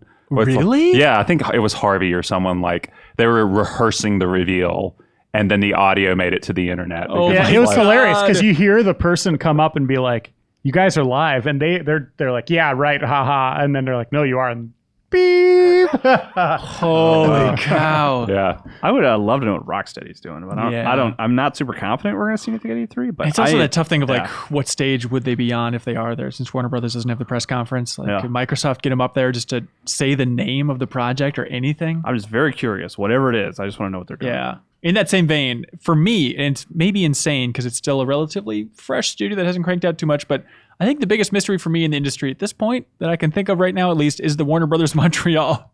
After Arkham Origins, just darkness for years and years and years and years. It's crazy to think that they have so many developers up there because it's a huge studio. They could be support now too. We Yeah. don't know what their fate is. After we've heard numerous canceled projects, right? Right. At the end of Origins, they teased a Suicide Squad game. Yeah. That never came to be. There's rumors of. I didn't like that face either. There's rumors of a Robin-based game, like as Jason Todd, or was it Tim Drake? I think it was Tim Drake. You guys are making faces for that too. Tim was in. So maybe these cancellations are good. Yeah. Tim was in the Arkham ones. Yeah, right? yeah, Tim. Jason was gone at that Okay. point. Yeah. They respect Jason's death in that timeline, There we go. sort of. Exciting. But it's got to be Cyberpunk. Just to see Oh, yeah. what that Yeah. studio with that kind of talent can crank out. Good God. And if Todd Howard is there, I want to see, to echo JV. One man studio. Yeah. Yeah.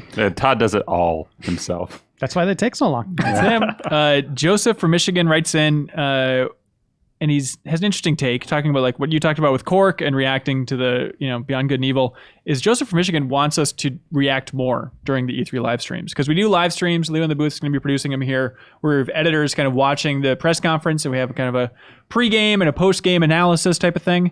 But he's like, the fun of it is like going back and seeing your reaction to like the Metroid Prime 4 reveal and stuff. And when it's just the press conference with no reaction, that's less fun. What if they had two buzzers in front of them, one for accepting and one not liking it? Like it, don't like it. So it's like, ding, and, or it's just like a little meter of like how much they're enjoying it throughout, and they can just adjust the knob along the way. Yeah, I like the idea of like Leo strapping like practical joke electric buzzers to the bottom of the seat and just randomly, like, you'll never know when. That sounds good too. Yeah, I like that meter though, because I like the idea of like something getting announced and the meter going way up, and then the trailer plays, and it's like micro. You see, can we get that? Can we do some dials? Let's just get a heart rate monitor. Ooh, even if it's fake, hell, don't even tell them. You're right. Let's just cut this part of the podcast. Leo, what do you think about getting more reactions? Do you think like editors would be comfortable with like, hey, really react more than you maybe normally would? Pretend you really like it. I don't think it's necessarily pretending. Like, I feel like a lot of us like try to be, more subdued. When we're watching things. I don't think necessarily it would be lying or faking or anything. You don't want to ruin the moment, right? Like with just dialogue that's continuing over from a previous conversation. You want to keep it pretty brief. Yeah. Leo, what's the right balance there? We've tried to do it where it's just focusing on the conference, where if people are interested in what's on screen, that's what they get to see, and we only talk over other people talking about boring stuff. But I guess if we wanted to lean more into it, we could make a switch, but we'd have to be very clear up front, like, it's going to be us reacting to this. Yeah, we're going to be shrieking and howling throughout this entire thing, so get used to it. Right. Our eyes are going to be bulging out of their skulls. Things will get thrown at other co-hosts. Sounds fun. Tune in. Michael Newsom from Corpus Christi, Texas, says, hey, crew, if you had to bet your full year's salary, which one of these would you wager will be in consumers' hands first? Okay. Ready? Death Stranding, Beyond Good and Evil 2, Final Fantasy VII Remake, PlayStation 5. Kyle, what's coming first? Death Stranding. I think that game is further along than we're giving it credit for. Reiner? Beyond Good and Evil 2. JB? Death Stranding. I'm going PlayStation 5. Really? Yeah. So, that's my number 2. The thing I'll say about Beyond Good and Evil 2, I have a feeling that's going to get turned over to the community faster than you think, because I think there's going to be a lot of creation stuff that the community can We released it. You build the rest. So you're saying it's going to be more like, for lack of I don't have a great comparison, but like a Minecraft, where it's like, this is like, you Project guys Sparks. build all. Oh, there you go. Okay. Like, where they kind of are building the. No man's good or evil. Exactly. I don't want to play any of those games you just described. Yeah, they're all real bad. P.S. This is for me. Reiner, what is your full year salary? I've been meaning to ask you. I started at 16,000. Really? Oh, wow. And I haven't got a raise since. Perfect. Jamie from Meridian, Missouri? MS, what is that? Missouri? That's Mississippi? Missouri, yeah. One of those things. It'll be tough on the map.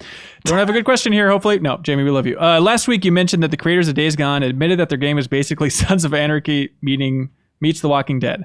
Has anyone else noticed that the name of the first issue ever of the Walking Dead comic is Days Gone By? I don't know if anybody's brought that up, but I thought it was interesting. No, that's interesting. Yeah, I did not know that. They should get sued. They should get sued. So they can get delayed even further. You don't want that, Reiner. Come on. Powell from Poland. Oh boy. He says, good luck finding that without looking it up. Yep. Says, hey, I also wanted to ask. Confidence in this email. It's just everyone's making fun of our geography skills throughout every As email. they should. I mean, honestly. Yes. Oh, yes. He says, I also wanted to ask about your gameplay videos, specifically the Days Gone coverage you just started that shows the first hour of the game. I know you put a lot of effort into preparing those previews, but I would like to know how many people out there watch those videos compared to other content you put out there. I'm interested in Days Gone, and it feels like watching an entire hour of gameplay now would spoil a decent portion of the game. Say it's a 20-hour game, it would take away 5% of the experience for myself if I watched it. Am I the minority here? I think this one's a little different. I definitely get that. If a game's 12 hours, like, holy hell, that's a lot of that. Yeah.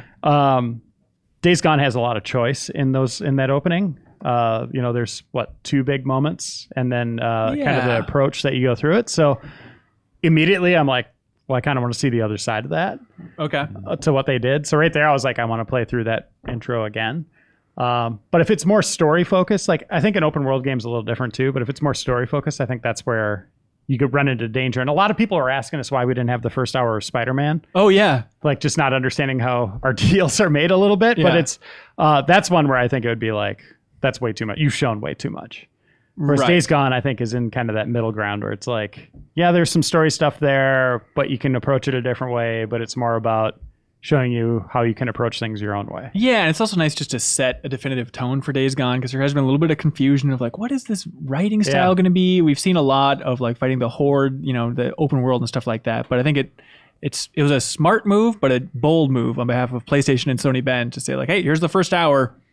And it turns out everybody in the world has an opinion about that game. Oh, God. Yeah. So I'm looking forward to talking to those developers on the podcast to get the reaction towards that. But you're free not to watch it, Powell. But yeah, I've seen a lot of people that's the say thing. like you don't have to watch it. Yeah, that's fair.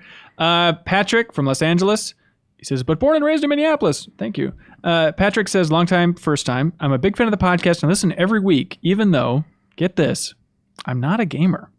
I've played games, sure, but maybe only pick up a controller once a year. I love listening to the podcast, even though I don't know about half the stuff you're talking about, and will probably not purchase a game this year unless they make a new Mario Golf. Okay. One specific thing. Anyways, I guess I just really like all you peeps and your Midwestern charm. Thank you. Every other gaming podcast I've seen features at least 2 douches, and yours features none, with the exception of... Insert name here. Who is that? Wait, what? With the exception of... Does it begin with a J? No, he says insert name here. So we get to pick. Yeah. Yeah, we just did. Oh, we get to pick. Okay, I'll set it up. I'll read it again. Every other game podcast I've seen features at least 2 douches, and yours features none, with the exception of Leo Vader. There we go. My question is this weird? Am I weird? Is it gas? Probably misses his old glasses. What? Do any of you listen to or watch things even though they totally aren't geared towards you? Okay, you're not weird. I mean, it's a little strange, but we appreciate you listening, and we're glad you like us. Even though 2 of us here don't have any Midwestern charm because we're not from the Midwest. Yeah, could you guys just like fake an accent or something for him, Oh, please? yeah, sure. Fire go. That's very cute. Spot on, dude. Holy hell. Trying to think because I mean, I listen to like comedy podcasts, but I like comedy a lot. You know, I watch a lot of stand up and stuff. And I thought I thought of like, Scott Aukerman and Adam Scott. The REM. Scott Aukerman, yeah, they have their music podcast where they cover U2 and REM. I don't give a crap about U2 or REM, but now I know every track on every album they've ever done. I don't remember it by chance, but I listened to it because of this, you know? I don't know if I have any other similar or good examples. People have told me I should watch a show because it's like one of the best things ever, yet I have no interest in what it is. Yeah. And I'll try it and just be like, nope, it's just not doing it for me. Yeah. You know, it's a weird rabbit hole that I went down once, and I don't recommend it. It's very much not my thing. Just This to make is a that great very setup. Clear. Yeah, I want to make it very clear. There is a world on YouTube that is fascinating, which is This just gets worse. get ready, doll reviews. Oh, that's not bad. Oh, okay. Yeah, what kind nothing of weird, dolls? nothing pervy, but it's just like dolls and people reviewing dolls, just big old doll nerds, which I consider myself a very dorky person, but this is a level of dorkitude I cannot babies, imagine. like little baby dolls. That's exactly where, that's exactly where it gets creepy, because especially if you sort YouTube backwards, which is very fun, where like the lowest views is really where you want to go for the good, juicy, raw stuff, right, JB JB? looks horrified. But in that, Yeah, I have one question for you. Are you a serial killer? no, it's fascinating to look at them because they might be serial killers. But like people treat them like they are their babies. Like it is a weird, sad. I take it realm back. of the This is real bad again. So Reiner and I have some familiarity with this world. Yeah? Where there's a big thing on YouTube of opening toys, and Right. blind boxes Yep. and stuff like that. And both of our daughters were super into that, just watching people open toys. It was super fascinating to them. And most of those channels are really nice, geared towards kids, you know, very excited and blah, blah, blah. But like I kind of once let my daughter just kind of go down that rabbit hole and click and click and click. And she ended up on a video like that, where it was like this group of women treating these baby dolls like real babies to a creepy degree, and that is why the YouTube app is no longer on my daughter's iPad. It's scarier than the forest, JB. Yeah, it really is effed up. So, to echo what you just said, my daughter was going down the same hole, and one of the channels she loved, where it was just this woman opening these Shopkins toys. Yeah. All of a sudden, it's like, let's see what's inside all of my toys, and just started cutting them all open. And so, like, My daughter's like, has a scissors. She wants to cut open her toys. I was like, no. And she's like, but this lady did it. And I was like, you're not watching that. Oh, wow. Oh, jeez. Also, JV, fun fact. I was bored on a Sunday with a friend of mine. We secretly recorded a doll unboxing and review video and put it up as a joke, disconnected from me in any way, like the name or anything. And it's like a subtle thing. It's not overtly weird and over the top. It has thousands upon thousands of views. Really? Yeah. You've told me about this. I've never seen it, which Yeah. I'm sure is on purpose. You That's won't right. show me where this thing is. It's untraceable, but fascinating to see like those comments for that thing. Did you have advertising on it? You making some money off of that? Oh, making bank. Dude. Can we do this as like an extra life? Like Show that? No, or just find, like, if you can find this, we'll Yeah. Skype you in. You can tell us. Yeah, just look through hundreds and hundreds of doll unboxing videos. Find the creepiest one. Okay, Chip Kimball. Great name, from Birmingham, Alabama. He says, good day, Ben and the crew. On the last podcast, you guys were discussing games that had pet the animal features and what a crime it was to miss the most important game for this. Black and White by Lionhead Studios. You have a creature which you can pet when he or she is performing good actions, and likewise slap the crap out of them so hard they'll fall over if they do something bad. It's not a feature. It's not just a feature. It's an integral part of the game. But that is a great segue into this question. Do you guys miss those old God games like Black and White? I remember that being one of those games that I absolutely adored on the PC, and I wish new games were like it. Yes, there was actually like several years where I was super disappointed that it's super hard to actually get Black and White and Black and White 2 to play on modern systems. It's not on good old games? No, it's not digitally available. Oh, wow. But like, he passed over the most important part of Black and White. Wasn't that you had a giant creature that you could slap around. It's that you could make that creature poop and pick up the poop with your god hand, hurl it into the food supply of a nearby village, and then all the villagers would die from eating the poop food. That's good games. Yeah, that's great video games.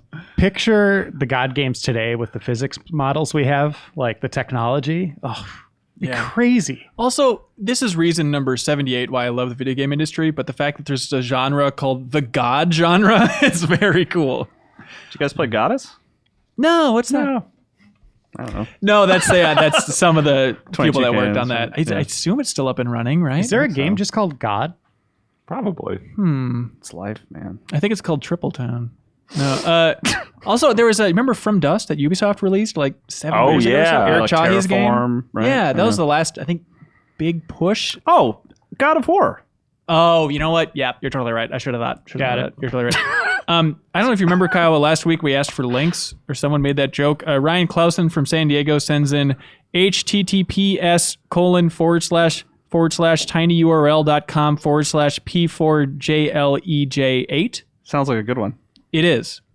Anyways, Mike Dees writes in and says, hey, dudes and dudettes, I just finished Titanfall 2's campaign this weekend. Yes. Not being a big FPS player, I was surprised with how much I liked it. Yeah, it's awesome, It's dude. really good. I dabble in trophy hunting, 19 and counting, and always check for online trophies when I finish the game.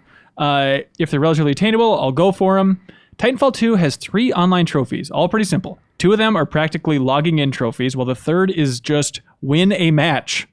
After almost 3 hours of playing with random matches with random people, my team had not won once. I angry quit the game and deleted it from my hard drive. Wow. For the online-centric players on this staff, is this normal? Ignoring the fact that I just wanted the trophy, if I'd wanted to get it into online play, I think 3 hours of not only losing, but my teams being consistently trounced by other teams would have put me off. My character was leveling up consistently, but even so, the different games I dropped into had us losing by a huge margin every single time. This is why I stick to my single-player games.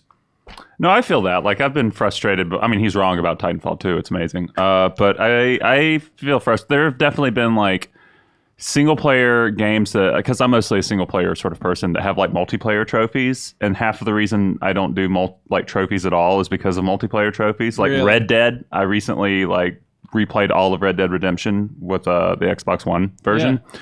And there are a bunch of multiplayer trophies on there that I'm just like, man, I'd really like to have 100% on this game for some random reason, but I'm not going to bother with that crap. Yeah, were they tough to get to? It looked real tough, yeah. Curious how that multiplayer is aged as well. Reiner, you don't care? You'll do it all? I currently just won 12 competitive matches in Overwatch. Oh my God! Sit up. It's I can't take it. Are you okay? This is insane. So I don't know what he's talking about. It's pretty easy to win in games. Yeah. All games. Get just good, be better. says Reiner. Okay, wow. Rusty writes in and says, hey, Rusty from Columbus, Ohio here. Hot off the internet presses, I wanted to get your thoughts on Sony discontinuing production of Vita physical carts. He loves his Vita. They were still making Vita stuff. It's time to go.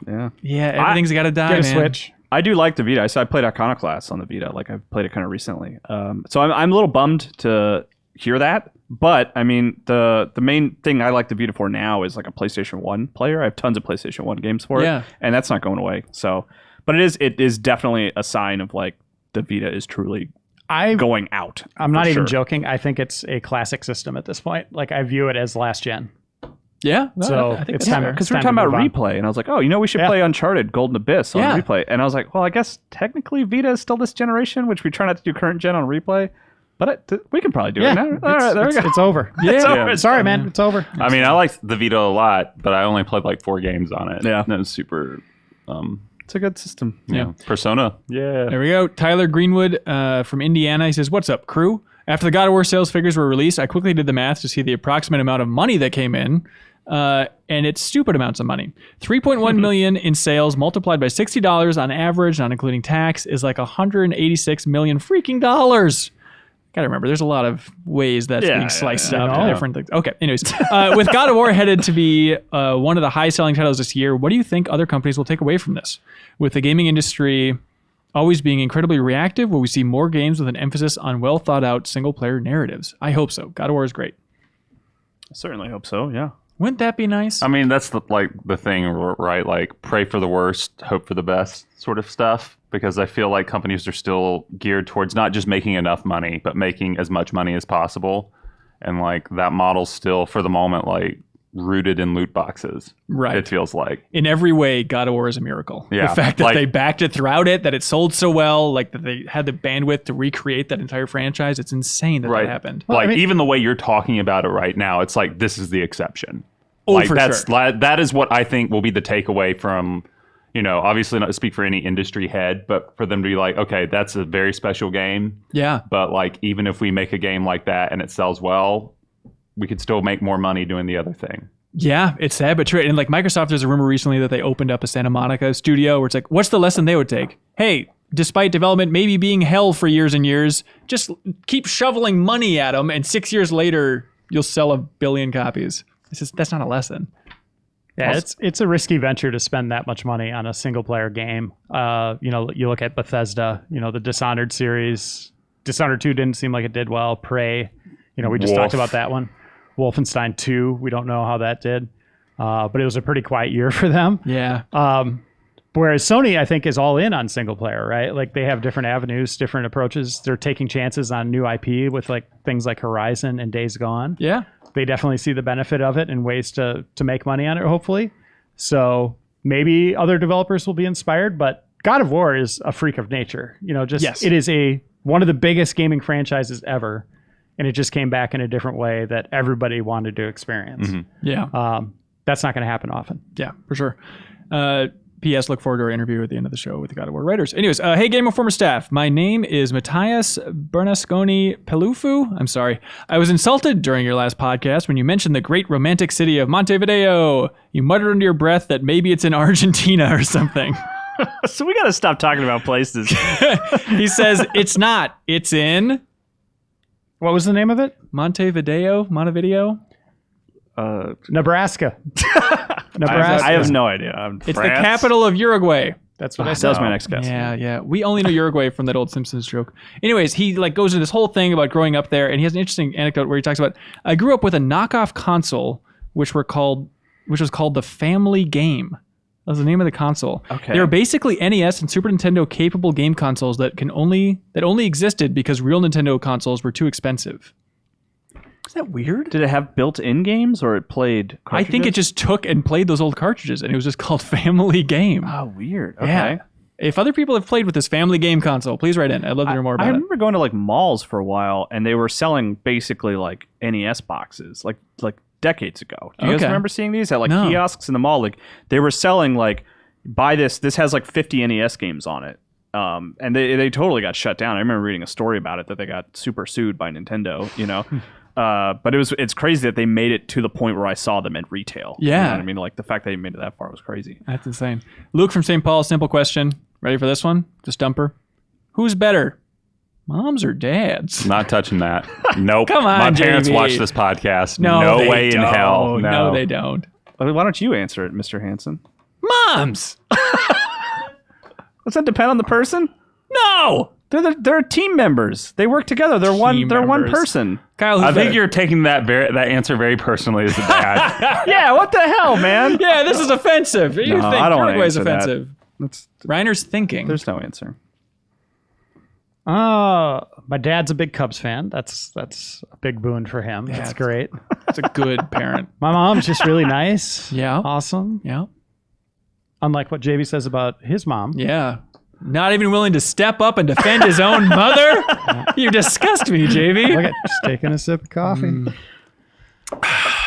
Moms. Moms. Wow. Mama's boys table here. Right, Kyle? Boys' tables. Right, Kyle? Sure. There we go. Sincerely, Dan from Worcester. Forget the sincerely part. Dan from Worcester writes in. He says, what if, you guys ready? Mm-hmm. What if all the loading screens in games existed in the same universe? Look at God of War's loading screen next to Skyrim's. Both are black backgrounds with plumes of smoke and white tutorial text. This also reminds me of Metal Gear Solid 4's loading screen, which featured old Snake smoking a cigarette. My point is, what if Snake had secretly infiltrated those other games' loading screens, and that's his smoke? Ben, have you ever seen The Good Place? Yeah, why? Okay. Only the first season. There we go. What if? What if? Indeed. I don't get this question. Is it a question, or are we? He's just saying, what if? Sure.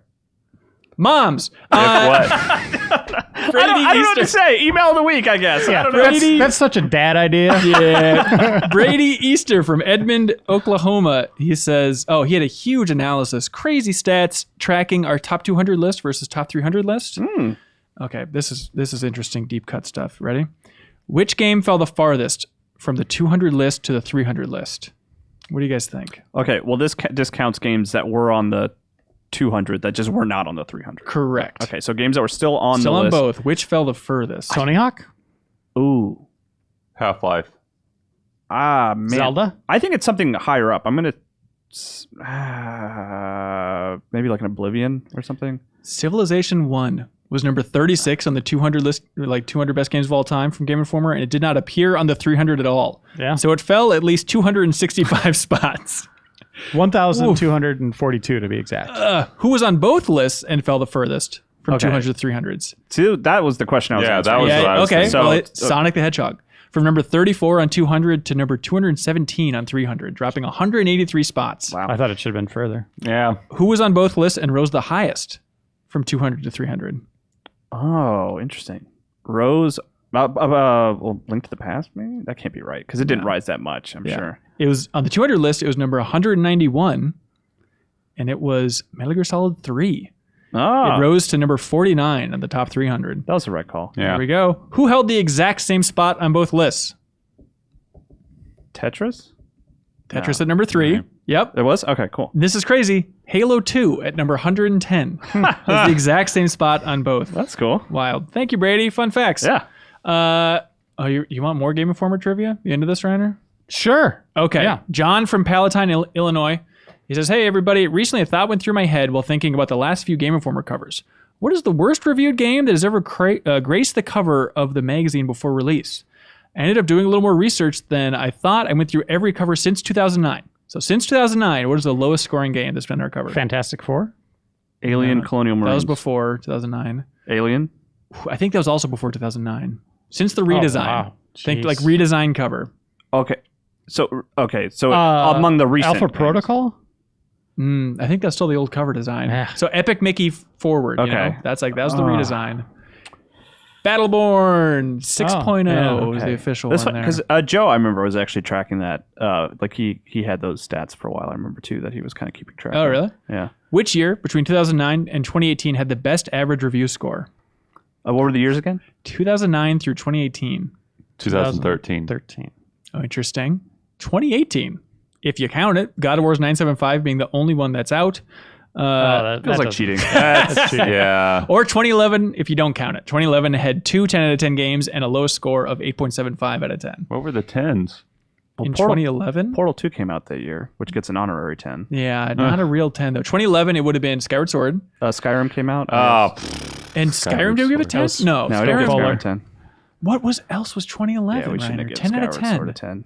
Was that Uncharted? Can we actually give Skyward Swords 10 to Portal 2? Yeah, sure. Okay, Officially, cool. I think that works. Yeah. Yeah. Go change it on the site. All right, here's fun with trivia for you guys. Bob Buell from Union, New Jersey. Good old Bob says, I've devised a game show for you fellows. Below are 15 matchups comprised of 2 different developers, but in each matchup, one developer is real and one developer is totally fake and made up. It is your job to spot the fake developer. Here's a hint. Any of the real developers listed here have developed games for the Sega Genesis, Super Nintendo, or Game Boy. Oh, boy. These are like old school This is devs. old. Okay, let's do Which it. one's real? Which one's fake? Winkysoft or Hard Software Hard Software. is Real. Real. I'm with JB, yeah. I'm going to go the other way just because you guys said hard. I'm going Winky. Hard Software is fake. No! Winky? Winkysoft is real. Hardsoft seems like What do they make? too I don't know, he clever didn't maybe list for it. that era. Hot B or Digiquad? Hot B. Digiquad. Real. Hang on, let's get on the same page. Let's call it the one that we think Okay, is... Hot B is real. So we're calling out the real one. Yes. I think Hot B, yeah. Digiquad. Digiquad's fake. WX New York or XYZ Productions? XYZ Productions. XYZ Productions. WX. WX is fake. I don't know if that's a reference to WNYX, but News Radio. Fire Ice or Romstar Romstar. Romstar. is real. Yeah. Correct. Fire Ice is fake. That's a good one, Sensible though. Software or Digital Toys? Kyle was talking. What was the first one? Sensible Software or Digital Toys? Sensible software. Sensible Software. Digital Toys. Digital Toys is fake. Dogsoft or The Kremlin? Kremlin. I think the Kremlin is real. The Kremlin. Dogsoft is fake. Clockwork Tortoise or Rose and Thorns? Rose and Thorns. Clockwork Tortoise is... I'm going to go with that just because I like that name. Rose. Clockwork Tortoise is real. Rose and Thorns is fake. I win! A-Wave or Knockout? Knockout? Knockout. A-Wave. Knockout's fake. Park Place Productions or Silver Bullet Studios? Silver Bullet Studios. So I'm going to go Silver Bullet as well. I thought we saw Park Place on something. Park Place Productions. Reiner's right. Silver Bullet's fake. Ah, Cave-In Games or Bitmap Brothers? Bitmap Bros. Bitmap Brothers. Wait, is that the name of a band? I don't know. Cave-In Games is fake. Okay, let's see. Eat at Joe's or Pony Canyon? Pony Eat at Canyon. Joe's? I think Eat at Joe's is Yeah, real. Eat at Joe's. Eat at Joe's is fake. What? Yeah. Pony Canyon's eaten real. there. No, that never played their technically game. happened. Eating at Joe's desk does not count as eating at That's Joe's. true. What do you guys like? Email of the week. I like that one. Don't everybody jump on the loading screen in the same universe one at the same time here. It's always that danger of like, oh, the most recent one, but I really did like I that really one. did like that Because one. I A lot did. of I effort. thought that for sure I would recognize at least a couple of those, like just from replay or something. Right, you know? right. But no, I didn't catch any of those. Maybe he made them all up. I really have no evidence that he did not do that. Also, hey, if you're an indie developer listening to this podcast, there's a great list of names that you can use. I like Hot Cold. Or It what is was true. I also liked the publishers we wanted, or developers we wanted to see at E3. I like the one That's too. good. I also like the Verbal Outburst at E3 one. That one was good That's very too. quick. Yeah. It was quick and good. What consensus are we reaching here, folks? I'm Oh, good my. with the game show one or the verbal. I'm leaning outburst. towards verbal as well. Really? Me and JV are verbal buddies. I might be No, we're leaning not. towards. It's tough because I look at the cities and I know which one I like more. You can't do that. I know. You I know. can't do That's that. totally not fair. All right, That's totally not Reiner's fair. breaking the tie. You're Reiner, out. yeah, don't get a you're vote right. anymore. You're right. Reiner, do you Verbal. like? I just got to go with you guys on that. I one. guess that's Verbal. I guess you wouldn't break a tie. Where was that? All right. if you voted for something different. We have to put it on the board. This is Noah from Los Angeles. Put it on the big board. We can probably find that one. Yeah, I think we can in find that one Africa. pretty well. We can do it. Congratulations, Noah. We'll put you on the big board. And I can't wait for fun facts about LA. There's so much to say. E3 takes place there. There every we year. go. Look forward to it. Congratulations, Noah. Thanks for joining us, guys. Yeah. For now, stay tuned for a big chat about God of War, writing God of War, where those writers came from, all that stuff. There is a clear line in the sand, pre-spoilers and post-spoilers. So don't be worried.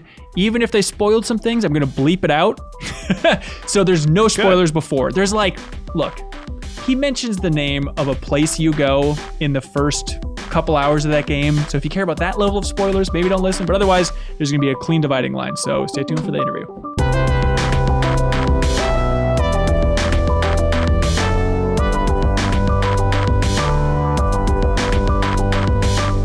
Richard Gaubert and Matt Sophos, welcome to the Game Informer Show, guys. glad to be here. Thanks, man. It's an honor to have you. I think, God of War fans out there, which at this point is probably north of 3 million people based on sales copies and the quality of the game, a lot of fans out there have probably heard a lot of interviews with Cory Barlog, creative director. He's been out there. I think he's done an interview with every single person under the sun. But there's 2 other names in the credits for other writers on this project. It's like, I want to know more about those guys. And that's you. That's us. And there's, we've had a couple of our narrative designers as well, Orion Walker, Adam Dolan. They are just as responsible for a lot of the writing in the game that is being praised and just so humbling. Yeah, it's great to hear. So where did you guys come from? You two specifically, what's your path through the industry that led to you guys working on a God of War game? Well, before I say anything, I just want to say that I have a toothache right now, and I want you to keep that in mind when you hear my answer. Okay. All right. Good to know. Well, I personally started back in 1999 at a company called Ion Storm. I worked on a game called Anachronix. Yeah. With Tom Hall and Jake Strader-Hughes. That was my first game in the industry, and I cut my teeth on that, and it was a fabulous experience. I learned a lot, and after that time, I did a lot of jumping around to different companies. It was my wilderness years, a lot of contract work, a lot of fear, and went to many different places, and I ended up at Spark, and I worked on Lost Planet 3 with this gentleman. I was the lead designer and lead writer on it. And we worked together on that. Yeah, we worked together. Our careers have. People talk about us like we're an old married couple because my first gig was also at Ion Storm. I actually joined there as an artist and level designer on Anachronix. Before that, my background was in journalism writing. I did sports writing and stuff like that in college. I was working for a radio station in Dallas. And I had a good buddy who was the lead artist who would right after high school, he knew he wanted to go into games. When I went off to college, he went right into working in games and graphic design and stuff. And he got the lead artist job at Ion Storm. And when he came back to Dallas after having lived in LA for a while, he was like, hey, you should, I think you'd really like this. I think you should do this. So I was like, all right, I'll give it a shot. And so when he would go off to work, I'd go to his apartment and I'd work on his computer and just kind of build levels and things like that. And eventually he was like, all right, I think you're ready to come up. And so I just went with him to work one day. He had an extra computer in his cube, and I just started working on things. I was a map janitor is basically what I called myself. I was fixing levels that were broken and whatever. And then I did that for a couple months, and then Tom Hall, who had hired Rich, Rich was there before I got there. He was like, I never hired you. I don't, but you're doing good work and everybody seems to be happy with it. So you want a job. So that's how I got into the industry. That's a tough lesson to impart to other people. Yeah, it really is. And, I've had people ask me, how I got into the industry and I'm like, well, don't try that one. Because I think that would be more likely to get you arrested for just showing up at a company and sitting at one of their computers and starting working. But yeah, no, it's. I think back then it was such a Wild West mentality. This is 19 years ago. It was such a Wild West thing where everybody did a little bit of everything. That now that there are schools dedicated to learning how to work in game development, game design, production, art, all that kind of stuff. It's such a different world. But yeah, and then your career takes a really weird path. I went from there to EA and EA to Climax Games on a Silent Hill game, and then startup company, then to 7 Studios, then to Spark, and then here. And then the grand reunion of you two at Spark. Oh, we actually, skipping a lot in between. We worked together at Ion Storm. We worked together. I got the gig at Climax early, and he had already been out in LA for quite a while. That's where he was from, and I said he should come in and help work on this PSP Silent Hill Origins game when it was being developed there. And then then we worked at Climax together. Then we did the startup together, where we worked on it was a HBO project. They were funding a development game that didn't end up shipping or anything. They were funding something to coincide with the Pacific, Band of Brothers Pacific. Oh, interesting. So we had worked on that together, and then Spark, I guess. And then Spark, where and we then- worked on a licensed thing that also ended up not going because our publisher got bought by another publisher and things happened. You've seen a lot of And then chaos in the Lost industry. Yeah. Talking about the Wild West and everything, I mean, once it became clear that there was not going to be a Lost Planet 4, and I saw that there was a posting for a senior narrative designer at Sony, and I got in a very weird way, which is I interviewed for the job and I got it. What? Which is the 19 years I've been in the industry, the first time that it's ever gone down that way. It's Wild usually card. They know someone or they know your work, and there's just some weird way that you get in. This was the first legit interview. You got cold. Yeah, it was. And cold, maybe that's how it is now. I'm not sure. So in that interview, I mean, did you have examples like clips from Lost Planet 3? Had people played Lost Planet 3 and they're impressed by the story and the writing throughout that game? Did it come up a lot in that process? Many people played Lost Planet 3. No, and it had not come out yet when I had interviewed for it. So it was I couldn't show them that. I could just kind of talk about it. Yeah. How do you guys feel about Lost Planet 3 in retrospect? I'm really proud of it. Yeah. We did. I was the creative director on it, and Rich was the lead designer. And I think in retrospect, a lot of people really loved the story, and I loved the story and the characters that we created. And Capcom gave us a very wide berth to really play within their sandbox. I felt like we added something to the franchise, and we used parts of what they had there. It was a prequel if anybody doesn't know anything about it. And I love the characters we created. I love the relationships I formed working on that game. And thankfully, I think people view the story and view the characters in a very positive way. And the beauty of it is, that people tend to forget that we were just as responsible for the gameplay, which was vaguely mediocre and at various times. But they just remember the good things.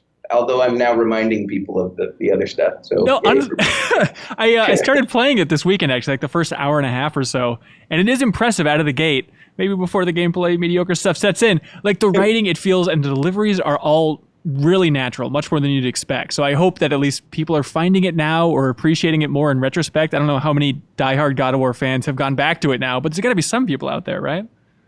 I think there are some. I know that I've had various designers on this project going, hey, look, there's a Reset Era a thread about you and Rich and having worked on Lost Planet. And I go to look at it, I'm like, oh, God, what is this going to say? And I look at it, and it's generally positive and talking about the good things about the game. And I'm like, okay, phew.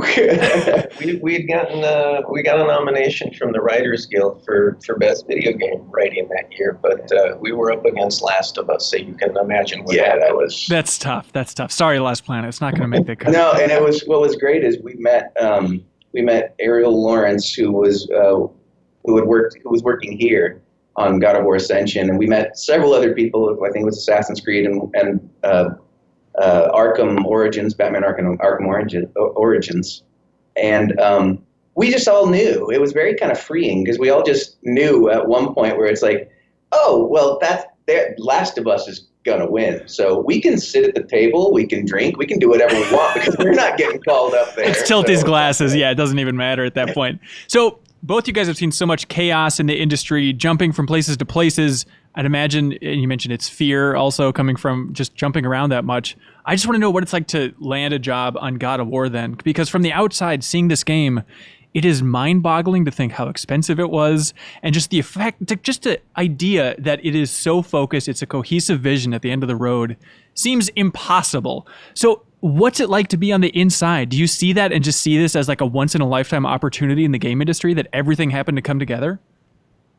Yeah, but I think fear is going to be a recurring theme here because you look at it now and it looks all polished and beautiful and of course this is what the game is, but when you're making it and you're in there, it looks like crap. You don't know what it's going to be. You don't know what it's supposed to be. You're scared. Everyone's going to hate it. You're worried that longtime fans are going to reject what you're doing with Kratos. one of our things that we said from the very beginning was when it comes to the kid, we have to do no harm. At baseline, he can't be annoying. Right. That's and anything we get above that is gravy. And we lucked out with a really good actor and who could carry a lot of the emotion that we had to put behind it. It's ridiculous. Like, when I first interviewed here, and I interviewed with Corey, I walked in expecting something very different. Because here I am, I'm like, okay, sweet. Okay, God of War, Sony Santa Monica. That's a big deal, big franchise. I'm Greek. My dad, when I was a kid, he literally would read me the Odyssey and things like that. Aesop's Fables. I'm expecting, okay, I got this. It's Norse mythology. I was just like, oh, crap.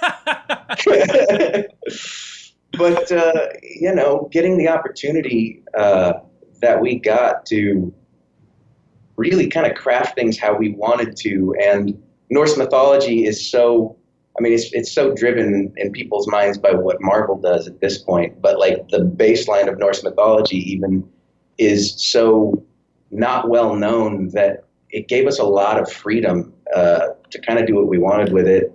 And it was freeing and wonderful, and the amount of support that was put behind it, both from a studio standpoint and then from a global Sony standpoint, it's just mind-boggling. So far beyond anything that we could ever expect. What is that learning curve like? Are you just giving yourself a crash course on God of War? Are you just bugging Corey with 1,000 questions about like, what are the limits of this IP in your mind? What are the do's and don'ts for Kratos? Is it tough to get up to speed on this franchise with such a long history? Somewhat, but like we have a lot of people in this studio who had been on the other ones. So we always had someone that we could lean on, both from a production standpoint or Corey. Corey was really great about like pulling us back when he felt like we went too far on things, or even pushing us when we needed to go a little bit further. You can even see from the little bit of Lost Planet that we did that it was more character introspective and quiet and whatever. And a lot of times, because we always, for the most part, worked at places where you always had to be mindful of blowing something way out of scope. You can blow things out of scope here, and I don't want production to come down on me for that. But like, there was a lot of times where it's like, no, you can go bigger here. You can do something way bigger here. Because we're so mindful of like, well, that's going to cost a lot of art days, a lot of effects days. That's probably out of bounds. And it's like, no, that's not out of bounds. You want to have like a massive hammer crash on the ice, or you want to have like a giant come to life or whatever. Just do it. And it's like, okay, we're writing checks that other people have to cash. So the story that I know from interviews with Corey, and Richard, feel free to correct me here, is the idea that like in the original drafts, it was a little bit overreaching. There was too much packed into that original idea. And then it was kind of whittled down. And then Matt was brought in the kind of the re-expansion of the whittled down version. Is that the rough timeline we're looking at here? Yeah, that version, that old version that we ended up not going with was not. There wasn't a lot of stuff, but it was much more plot oriented. There was just a lot more politics. We got more into the world of Norse mythology, basically the politics and how all of the factions kind of work. Asgard and Vanaheim, all of that stuff that in this game is sort of implied and it's in the background, but it was much more in the forefront in that version of the game. And it just felt like it was a lot of exposition and a lot of information that was taken away from the core concept of Kratos and his son. Yeah. So I think Corey very wisely went, we got to start over. But that must be a brutal meeting to have, of saying you have to start over. Yeah. Ugh. Yeah. But again, it wasn't, we didn't, I wouldn't say that we had the plot broken for the entire thing. We had a lot of kind of ideas and we had a general direction, but it wasn't a fully formed plot or anything. So it didn't hurt as much, I think, as it could have. Okay. So those early days of working with Corey, is it tough, as creators in your own right, writers in your own right, to get on the same page as someone? And as a follow-up, do you think it's fair to call him an auteur, or how would you describe his role in the process? Like, is it his vision you guys are trying to get up to speed with? How much is it a giant melting pot? Yeah, I mean, it started out as his vision, and then it becomes a melting pot, and then it goes back to being his vision, and then back to the melting pot, and then ultimately his vision. Yeah, I mean, when I joined on, it was, I think they had already done the refocusing on what they on what the core of the story should be. That it needed to be more about Kratos and the kid and their journey, and then Norse mythology becomes the backdrop for it. I think on my first day, when I came in and did orientation, I immediately then went to a performance capture stage because they were shooting something for the Greenlight meeting. But, getting to know Corey and getting to talk to Corey about what his vision for the game was. I remember, one of the first things I watched, he did this, 3-hour, it was on video, this 3-hour pitch when he was explaining to the whole team what kind of his vision for the game was. And that became a really strong guidepost for us. But then it was very collaborative. We did lots of meetings where Rich, Corey, and I, and at the time Ariel Lawrence, we kind of just did many meetings where we just kind of hashed out certain parts of the game and what are the beats that we need to hit and what parts of the relationship do we want to take the characters through. And then he would go off and attend to the rest of the game while we could focus on the narrative side of things. Yeah. And it was a great it was a very collaborative process. I was not hired for God of War. I was hired for the project at Sony that was canceled. Yeah. And once that project had been canceled, I was kept on. Corey had asked for me to stay on. And I mean, we hadn't really ever talked or anything, so I wasn't sure why he was, saving me. But when I found out, it's God of War, and I inside I was thinking, well, I mean, I love God of War, and I've played them all, but it's not my style. It's very operatic. It's very big, and grand, and my style tends to be much more intimate and smaller and grounded. And so I was just kind of I don't know how this is going to work. And then when I sat down with Corey and he kind of explained that this was going to be about his son and that he wanted to take it into a different direction, it was all right, well, I can probably do something here. Yeah. And even that rough shift. Go ahead, man. I was going to say, I think we found a lot of alignment just in the notion that Corey had recently had a son, and I had recently had a son, and Rich had a son, and we were all basically fathers of young boys, and it was just okay, this is something this is a story we can tell. Yeah, because we can really draw from it. Well, going off what Richard was talking about there, it's so fascinating to think of, maybe the original version was too big, working in politics, all that stuff of the gods, and then just scaling it back. It reminds me of a Team Eco, motto of just design through subtraction. And it feels like there's strength in just storytelling through subtraction. Just whittle it down as much as it can be about Kratos and Atreus, the better off the overall project will be.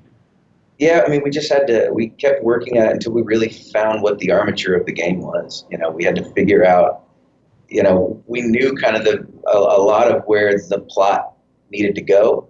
But we didn't necessarily know what the heart of it was for a little while. But that just took a lot of sessions where we were with the board and cards on the board and figuring things out. And we also needed to learn to withhold more. Yeah. I think at the beginning we said everything, and then it was a very slow process to realize, no, move that to later. Move all of these reveals, keep moving them until you start and you really know nothing, and it really is just about trying to throw out little hints here and there throughout the storytelling. And it works so well. Do you think that comes from just an insecurity of it's God of War, let's just give them everything right away so they know it's a God of War game, versus getting more cozy and comfortable with what the actual game's going to feel like to play?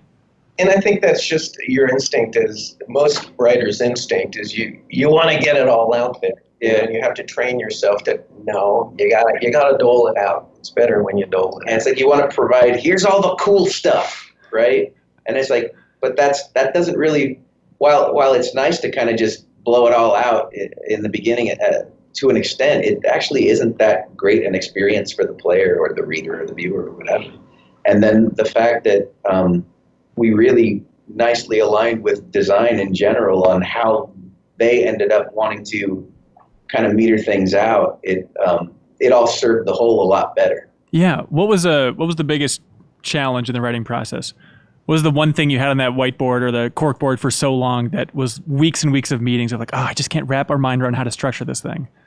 I mean, there's an initial one that all of the writers had to deal with when they initially come onto the project, which is writing Kratos. Yeah. He's not easy to write.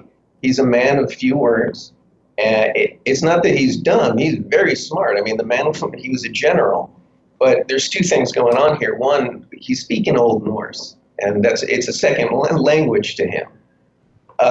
This is something people don't think about, but I mean, he wouldn't be talking Greek. Yeah. Right? He had to have learned the language in the time that he was there. That's so one, really it's weird. A second language, and two, he's Spartan, and he's Spartan with his words. Why use words when you can get to something more direct?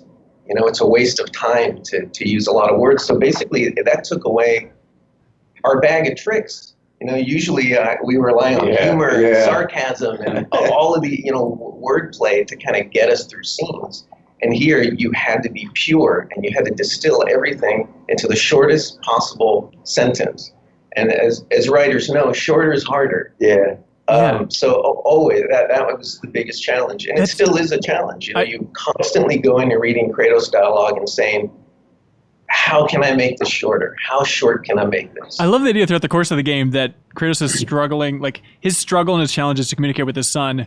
It's not anything emotionally. It's just he doesn't know the words for it because he doesn't know Old Norse. It's like, all I know is boy. What else do I got here? Come on, something. One of the other big challenges was the design, tended to change a lot. It's a challenge to find the fun of a game, and you find that through iteration. That's the hard part. Yeah. The levels and design would change a lot, which meant that your narrative real estate was always kind of changing and shrinking, and you had to always move stuff around and just kind of be a traffic cop. Big puzzles would need to change because, I mean, we did lots of extensive play testing, and that was way to our benefit, but like huge puzzles would change and stuff like that, and you'd have to go back in and just like throw it away and start over. And so it was a challenge to kind of keep up with the changes while still trying to keep the heart of things and going, all right, identifying, all right, this banter right here is key. We cannot lose it. We have to find space for this. This banter needs to come out before you get to this cinematic. And sometimes there literally be no place for it, and you have to be clever about where are we going to present this information. Oh God, that's tough. Like just throw a river in there so they're in the boat for a little bit and they can relax and get some more dialogue across. Yeah, I mean, and it was like, you've got 20 seconds. Get it down to 20 seconds. Yeah, I think that like one of a concrete example of it, the Alfheim level, that level was so much bigger at one point, and then it got refactored down to this, and it was already a big level. It got refactored down, and different things shifted and whatever. And at a certain point, and I think it was as late as it was like August of 2017.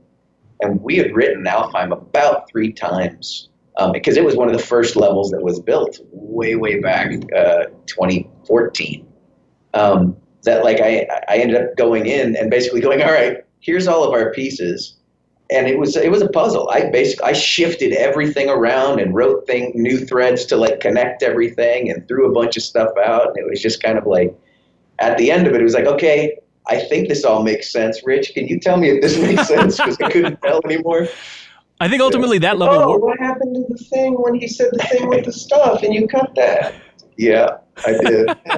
Just release it as like a radio play or something. I'm sure fans would like it. And I definitely want to dive into spoilers and get specific later on for sure. But I think Alfheim ended up working for you guys. I love just seeing kind of the tail end, the tease of like, what is happening in this realm? I feel like it's much more evocative and it ends up working. So good job rearranging stuff, man.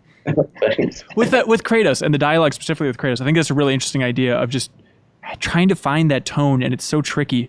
Playing it, I'm wondering if there's any references as like a good example is, I forget which writer, but for The Simpsons, there was the easy reference, like the epiphany of, oh, you just write Homer as if he's a dog that can speak. Like that's all Homer Simpson is, right? And I wonder if you have any of those for Kratos, where like playing it, I thought of, oh, he's a little bit Drax from Guardians of the Galaxy. There's like shades of that in there. Did you have any other common references for trying to nail what he is? I don't think we had like a very specific, take this and that's Kratos.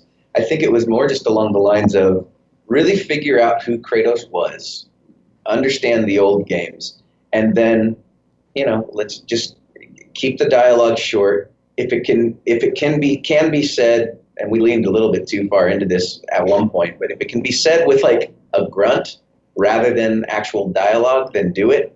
At a certain point, we ended up pulling it back and going, okay, this now it's starting to sound a little ridiculous. We started using it as a crutch because we were going like, if we couldn't think of a good line, it was like, oh, he can grunt. You can just say, he can grunt. Yeah. You guys are out of jobs. Parenthetical, yeah. The parenthetical for poor Chris Judge was like quizzical grunt, or or like tone ending grunt or whatever. And he'd be like, you sons of but then we ended up going back and all right, that doesn't really work. Let's pull some of those out. I mean, he still has his fair share of conversation ending grunts, but like we ended up replacing some of that with dialogue too. People brought up as being in his DNA, and I think this is right. It's that there's a lot of Worf. Yes, I don't think I consciously thought that when we were working on it, but it's in there. We got a lot of Worf and Alexander stuff at a certain point. You actually went back and was like, all right, I'm going to look at these, and you looked at all the Worf and Alexander episodes, and then you were just like, yeah, no, that's not right. It ultimately didn't mesh with with what we were doing. But. So playing this game, there's a couple of moments in this game where there's this fascinating thing that I've seen more and more of in the industry, and I'm curious. It's a little philosophical, but to get your thoughts on it. I think Naughty Dog does it a lot, and I think it works well, but it's this fascinating trend. The only way I can describe it is like the writing and the characters being forced to throw the gameplay under the bus. In some ways, like just little things, and this isn't a spoiler, but there's a certain moment where there's kind of this elaborate thing, and I think Mimir says like, oh great, more death traps. Like that type of thing, like, oh great, here's another wave of enemies. Like, another puzzle? Okay, here we go. What do you guys think about that? Is it tough to be honest with the characters, but the players still have to play this game, and to not have them comment on like, all right, I know the character, or the player is probably frustrated by this, so let's vent it through the characters. That's a well-worn technique of address and dismiss. We used that quite a bit, where it was just like, all right, I think a lot of players, because I'm feeling this when I play the level, a lot of players are gonna think this at this moment, and it's always better to get it out there and acknowledge that the characters see this too. Otherwise, you get in a situation where players are like, well, that's not realistic. That feels wrong. But if the characters essentially give you permission to feel like, oh, that's gamey, then it all kind of works. It works better. It works in your favor that way. I mean, I understand the argument of if they're going to comment on it, then maybe just don't do it. Like maybe that there's a problem with the design of it, but it's a game and it's fun. I don't think there's anything wrong with that. There's no moment where like the designers of those puzzles come up to you guys like, hey, what the hell? Why'd you have Kratos bash our puzzle? It's not fair. No, I think it was mostly the opposite. We'd have designers going, yes, that was awesome, thank you. Because, they're doing their damnedest to make the game as fun as possible. And while they would often consider the narrative before they did certain things, at the end of the day, it's their job to make the experience fun for the player, not necessarily to fully serve the narrative. Although they're doing that at the same time. It's a tough gig. But yeah, when we could kind of put a wrapper around some of the things that might be a little more gamey and unrealistic, that like there would be these massive spike things dropping down on your head or whatever, then that just kind of made the experience better. And I hope they appreciated it. Yeah. That they weren't upset by it. I think it worked out in a lot of cases for sure. Like a lot of people, we did a game club on this podcast where we played through the entire game, got a ton of emails from the community. And there were several emails of people being like, it is uncanny how well Atreus like mirrors my exact thoughts on every moment throughout the game. It is freaky. He is in my head, like that level. So good job on that front, guys. Thank you. Thanks. Okay, just to get this out of the way, I'm so sorry. I know you're just swimming in it. I'm sure everybody in the office is swimming with it. The boy thing. Were there discussions before the game came out of like, hang on, has anybody done a Control F on this script to see how many times we use the word boy in this game? We haven't yet, and I've been tempted, but I've been mostly resisting the urge to do it. I think that'll be more fun for people to find. I think Corey has kind of told the story before, but like, for the longest time, we called Atreus boy, mostly initially from the standpoint of we want to, as a quirk of Kratos, is Kratos never really calls anybody by their name. He calls Atreus boy. In moments of high stress, he calls him Atreus, obviously. He calls Mimir head. He calls right. He calls both Brock and Sindri dwarf, or the blue one when it's talking about Brock or whatever. Yeah. It feels weird to have Kratos say a name. It just, it felt more natural for him to do that. But then on top of it, we didn't know what the kid's name was for the longest point, And so, boy just seemed like something that it felt good coming out of Kratos' mouth. Were there discussions? I know it's impossible to predict a meme, and I'm sorry to even bring up the M word, but were there discussions before the game came out of like, I think people are really going to latch onto this aspect of the game? Not among us, anyway. I would bet if you asked people on the team that they probably saw it coming. Okay. But for us, it was just like, this feels right for Kratos to say. And then on top of it, Chris Judge, he told me one time when we were in a VO session or whatever, that like when he would have trouble getting back into the voice, he asked if he could say boy at the top of it. Because at that point, boy became Kratos for him. Yeah. So like he would use that to get into the voice of the character sometimes. So it was just like, all right, well, that's just it. That's just what it is. And just so you know, those are all unique boys. It's true. Didn't record boy once and keep playing it. No copy and pasted boys. That's boy, all those different ways. Oh yeah. Every time he says boy, aside from some of the systemic bits, where like they're opening a triptych or whatever, every time in the level banter or in the cinematics or whatever, he said that boy every single time. He was sick of it too. If he got paid per boy, he would have made a lot of money too. So with the success of this game, once it comes out, I want to know what it feels like. Do you have a big whiteboard of stress and anxiety and fear about the process, and that all just gets wiped away when you see glowing reviews and this kind of fan response? How much does the successful release of this game kind of recreate the history of the last several years of your life? Oh man, a lot. Like I'm forgetting all the crappy stuff. I really am. Like I'm forgetting all the stress and all the things I was complaining about at the time. It all just kind of disappears once you see how people are responding to it. My wife will remind me of like, don't you remember that you were just like, whatever. Yeah, but look at these Twitch streams. Come on. Yeah.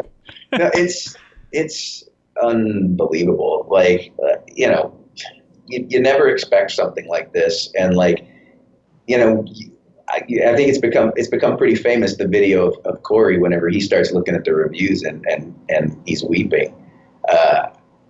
I can't say that I didn't have the same reaction. I watching those things, I was just like, very manly tearing up things. I wasn't crying as much as Corey. Naturally, yeah. But no, but like, you're moved by that just because like you hope that it lands. That's all you can hope for. It's only now that we're gonna start going, oh God, now we have to replicate this. Yeah, but I'm a neurotic writer, and there was a lot of doubts, for years.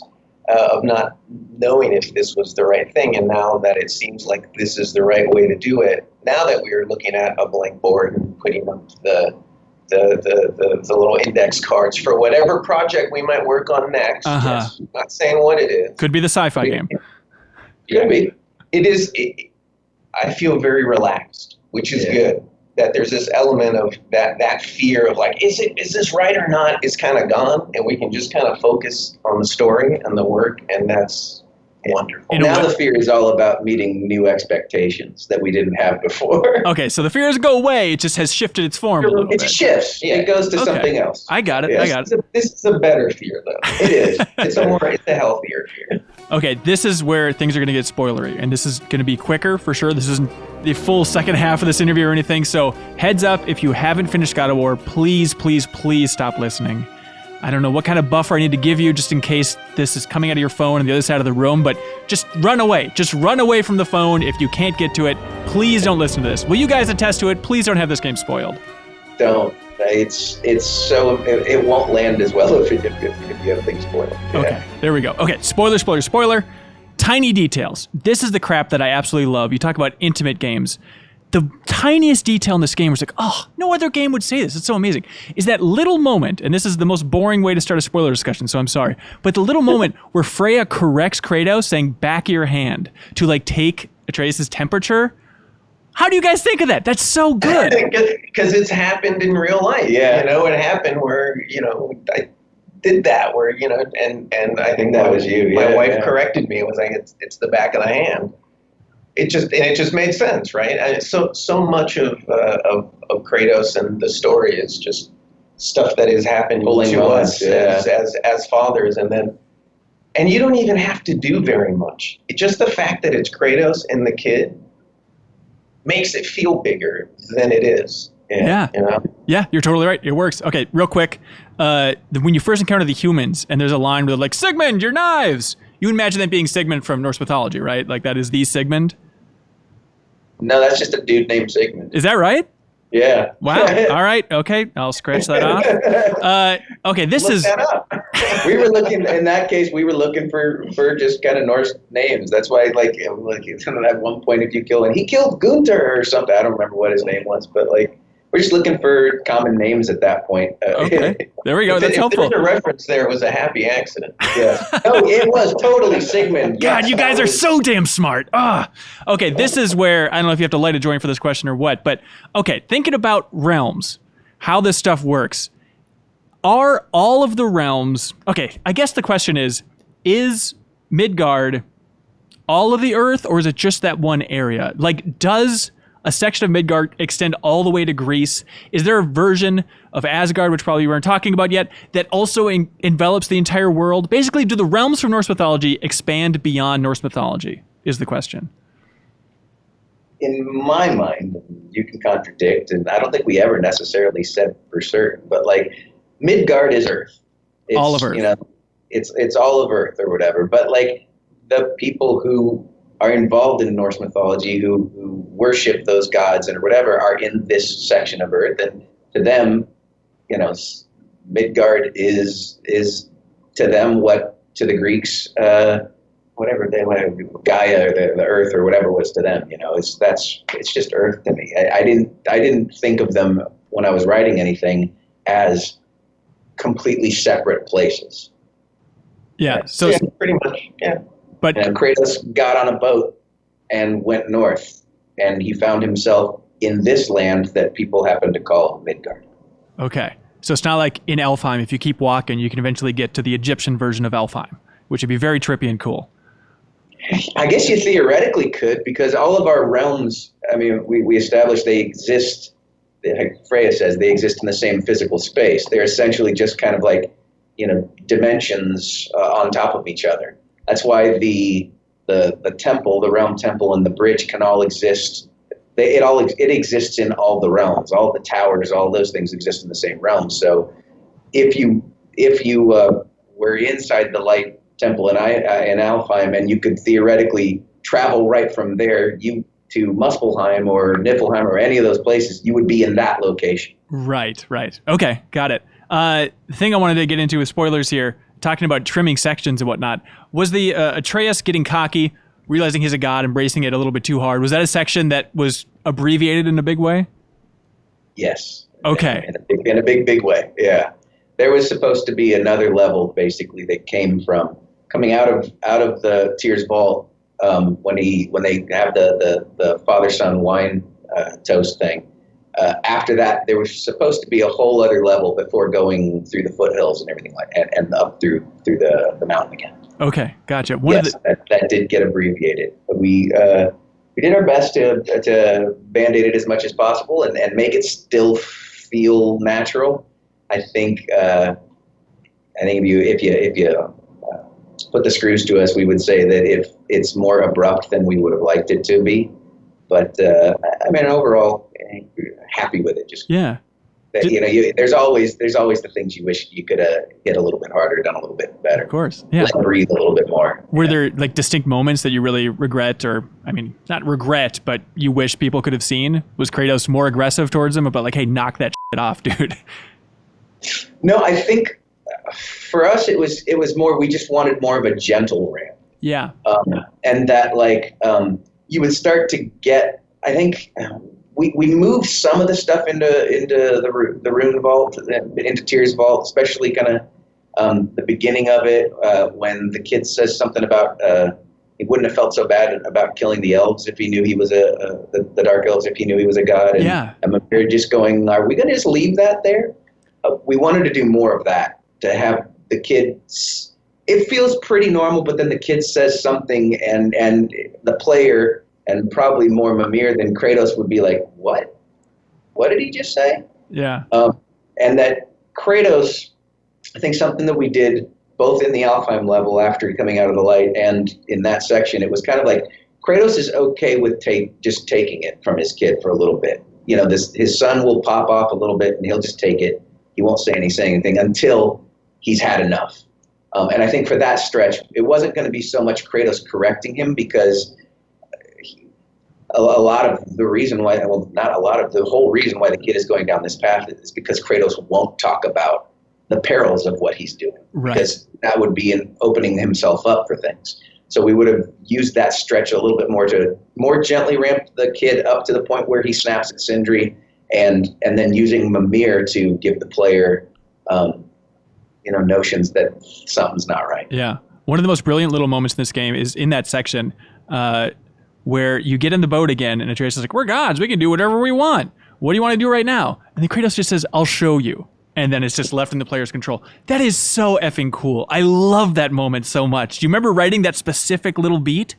There was a lot of discussion of how to keep things so that players feel okay with exploring or doing critical path. Right. But that it's always an option for the player at that moment to do. And it took a lot of different passes of wording to figure out what would communicate that best. And I love the idea of Kratos. And in that moment, it was just, hey, we can do two things here at once. Yeah, I think at one point we had gone down the path of Atreus being the voice of, hey, let's explore. I think Mom would like this. And Mimir being the one saying, but this is the way you're supposed to go. And I think Corey was the one who realized pretty early on that, like, if we have any character saying this is the thing you're supposed to be doing, then players or play testers would feel compelled to, well, I guess I got to do that. I have to do it. Yeah, So, he's the smartest guy in the world. I think he knows where to go and what I should be doing with my time. Yeah. Pretty much, yeah. So, Corey was very, very smart about saying, let's just leave the Mimir portion out of it and let the kid give the players the option to go off. And then Kratos, as the player, makes the choice of what to do. That's so good. I just love that he verbalizes it and just basically hands the reins to the player. It's such a cool little moment. Other cool little moment made me laugh out loud. I love when Baldur says, I thought my family was f***ed up. It's such a good moment. It's such a good line. So good job, guys. Okay, let's dive into the meat of this thing. Corey, in other interviews, has said that it was you guys driving into work was his version of the story, that you had the epiphany of, what if Atreus was Loki the whole time? Can you tell the story of how that came to be? Oh, boy. I think we kind of knew what we wanted to we knew for a while that we were going to have the reveal of Faye being a giant. You know? Although she wasn't named Faye at all, she was always just like Mimir, or the kid being boy. Faye was always just the mother, because we don't want to settle on names. That forces us into a corner. But we always knew that Atreus' mother was going to be a giant, and well, you have a good way of kind of explaining this one, but we just kind of knew that we needed something more, and we knew, that if we went one direction, if we were looking forward at what we wanted to plan for, what we would do after the fact, into further games, or what other writers could do further, we wanted to add a little something that was more impactful. Yeah, it came mostly out of discussing the future. Yeah, that idea came out of it, and I think you were going like, well, maybe we should tease it. We were just like, well, yeah, if we put that into the end of this game, not only will that be something that players can just go what about, but also it locks in sort of what the next game might be about. How long did it take Corey to warm up to the idea? Thankfully, and that was the thing, is once we decided that this is what we needed to do, we took like a few weeks to like go, all right, if we do this, what are the implications of it? What do we need to kind of fix? And what could spill out of it creatively, in the story. And we were scared to tell him because he might say no. He might say no. Of course, it's huge. But so we lined up everything. We figured out, what the deal was with Jormungandr, who's Loki's kid. We figured out oh my God, who Atreus' mom would then be, and that the name should be Faye, because Laufey was Loki's mother in the mythology. And then it all just kind of really, other things just kind of kismet happened where it's like, okay, well, that means that Kratos, if he was called something by the Norse gods, then that would make him Farbauti. And Farbauti, what does that mean? It means cruel striker. And I'm like, well, that's perfect for Kratos. Cruel striker is perfect. Everything's lining up except for Corey. Yeah. Yes, basically. Anytime you approach, Corey is handling so many things with the game at all times that it's like, I think this goes for design, art, anything. Anytime you want to go in with a pitch, you kind of want to line things up so that whatever questions he throws at you, whatever holes he tries to poke, you have an answer for. Right. And so I had a piece of paper in front of me with all these things that I had written down. It's like, if he asked this, you can say this. If he asked this, you can say this. And then we sat down and kind of just told them the story and kind of said how we thought it would come about, which was basically what the dialogue pretty much ended up being exactly in the game. And I was expecting all these questions, and he was just like, we have to do that. And I was like, but I can give you arguments for why we should do it. But no, it was immediately. He just realized, yes, we have to do that. Were you then going back through the script and cutting out references to Loki throughout the entire thing? No, we actually never referenced Loki in the script, because we were always mindful of, we knew that we had to deal with Odin, right? And we knew that Thor was going to be kind of a big player that gets talked about as well. But we knew that the more we mentioned certain characters, the more players were going to, we felt like they might feel gypped if they didn't actually get to see them or fight them.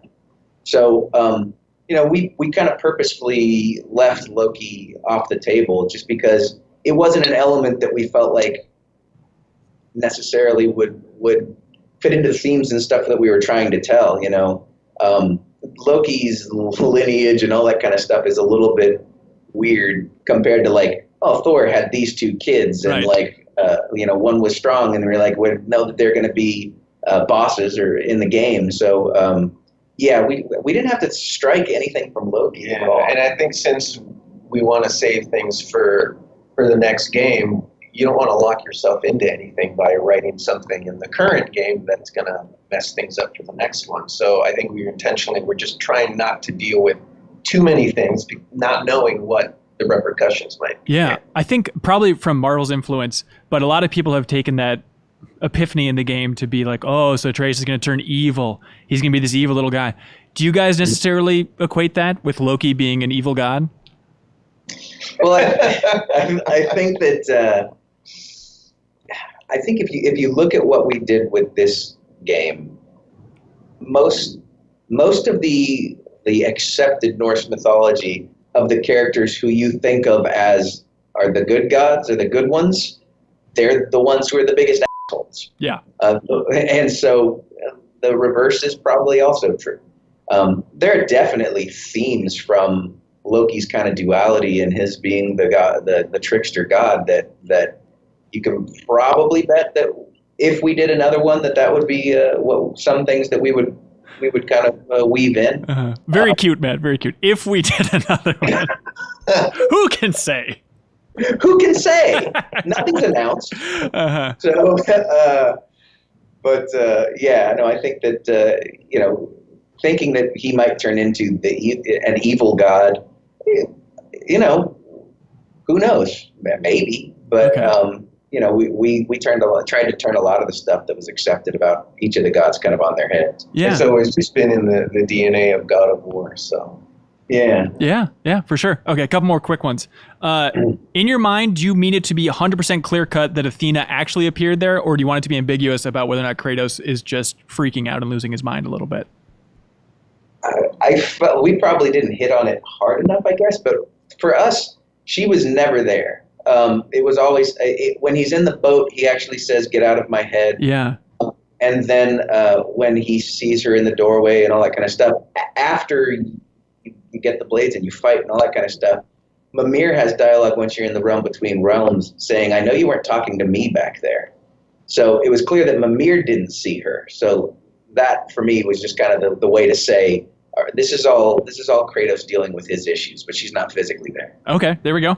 In your mind now, Kratos at the end of the game, I mean, he certainly says, he's like, "Oh, I've got nothing left to hide. Here we go." Do you see him as fully relieved from his past? Because from players' minds, it's like, wait, Trey still doesn't know that he murdered his family. There's still a lot of secrets here, dude. You can't stand on top of the mountain and be like, "Game on, past,"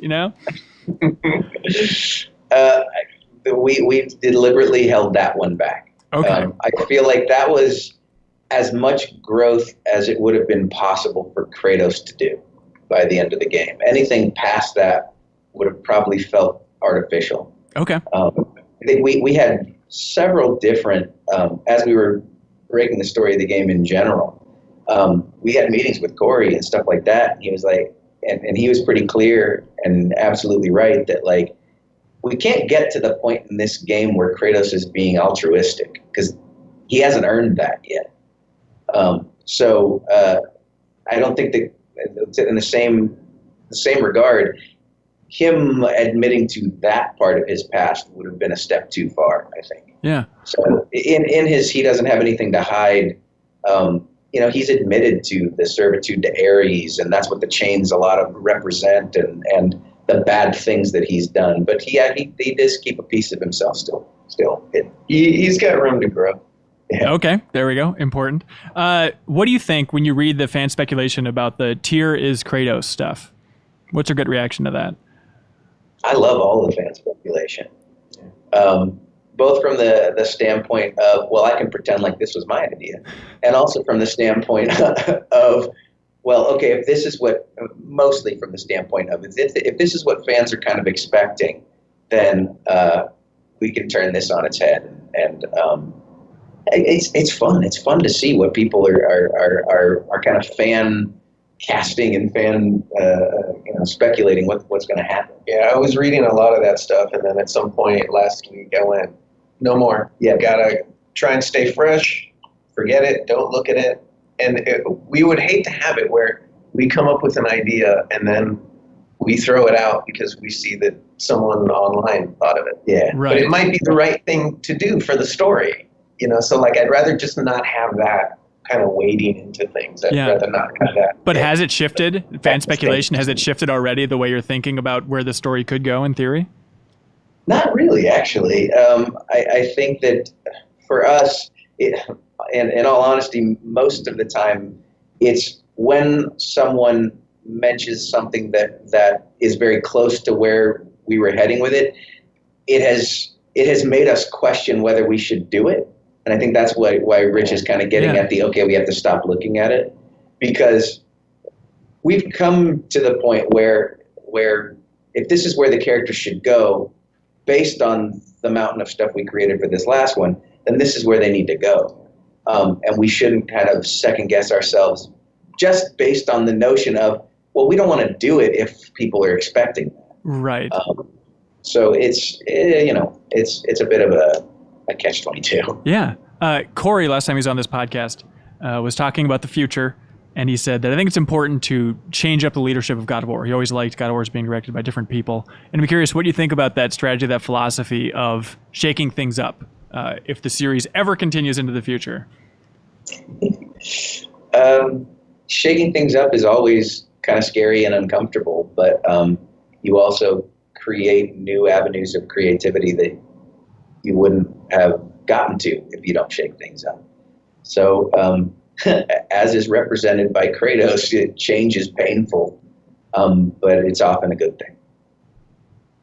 He said it so well. It's really beautiful. Well, overall, guys, I cannot thank you enough for years and years of hard work, and for the entire team over there to put so much effort into this thing. Like, the greatest compliment I think I can give you guys is you made game writing look easy.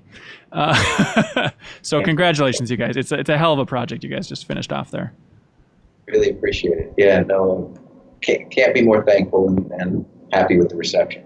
Yeah, it's wild. Well, I look forward to seeing what you guys do in the future. Whatever they may be. I hope you come back on the podcast. Whatever it may be. Point. Who can say? All right, Richard and Matt, thank you so much for joining us, man. Thank you very much, man. Cool. And thank you so much for watching and listening to this episode of the Game Informer Show podcast. Be sure to tune in next Thursday. We'll have another new episode waiting for you. Bye, everybody.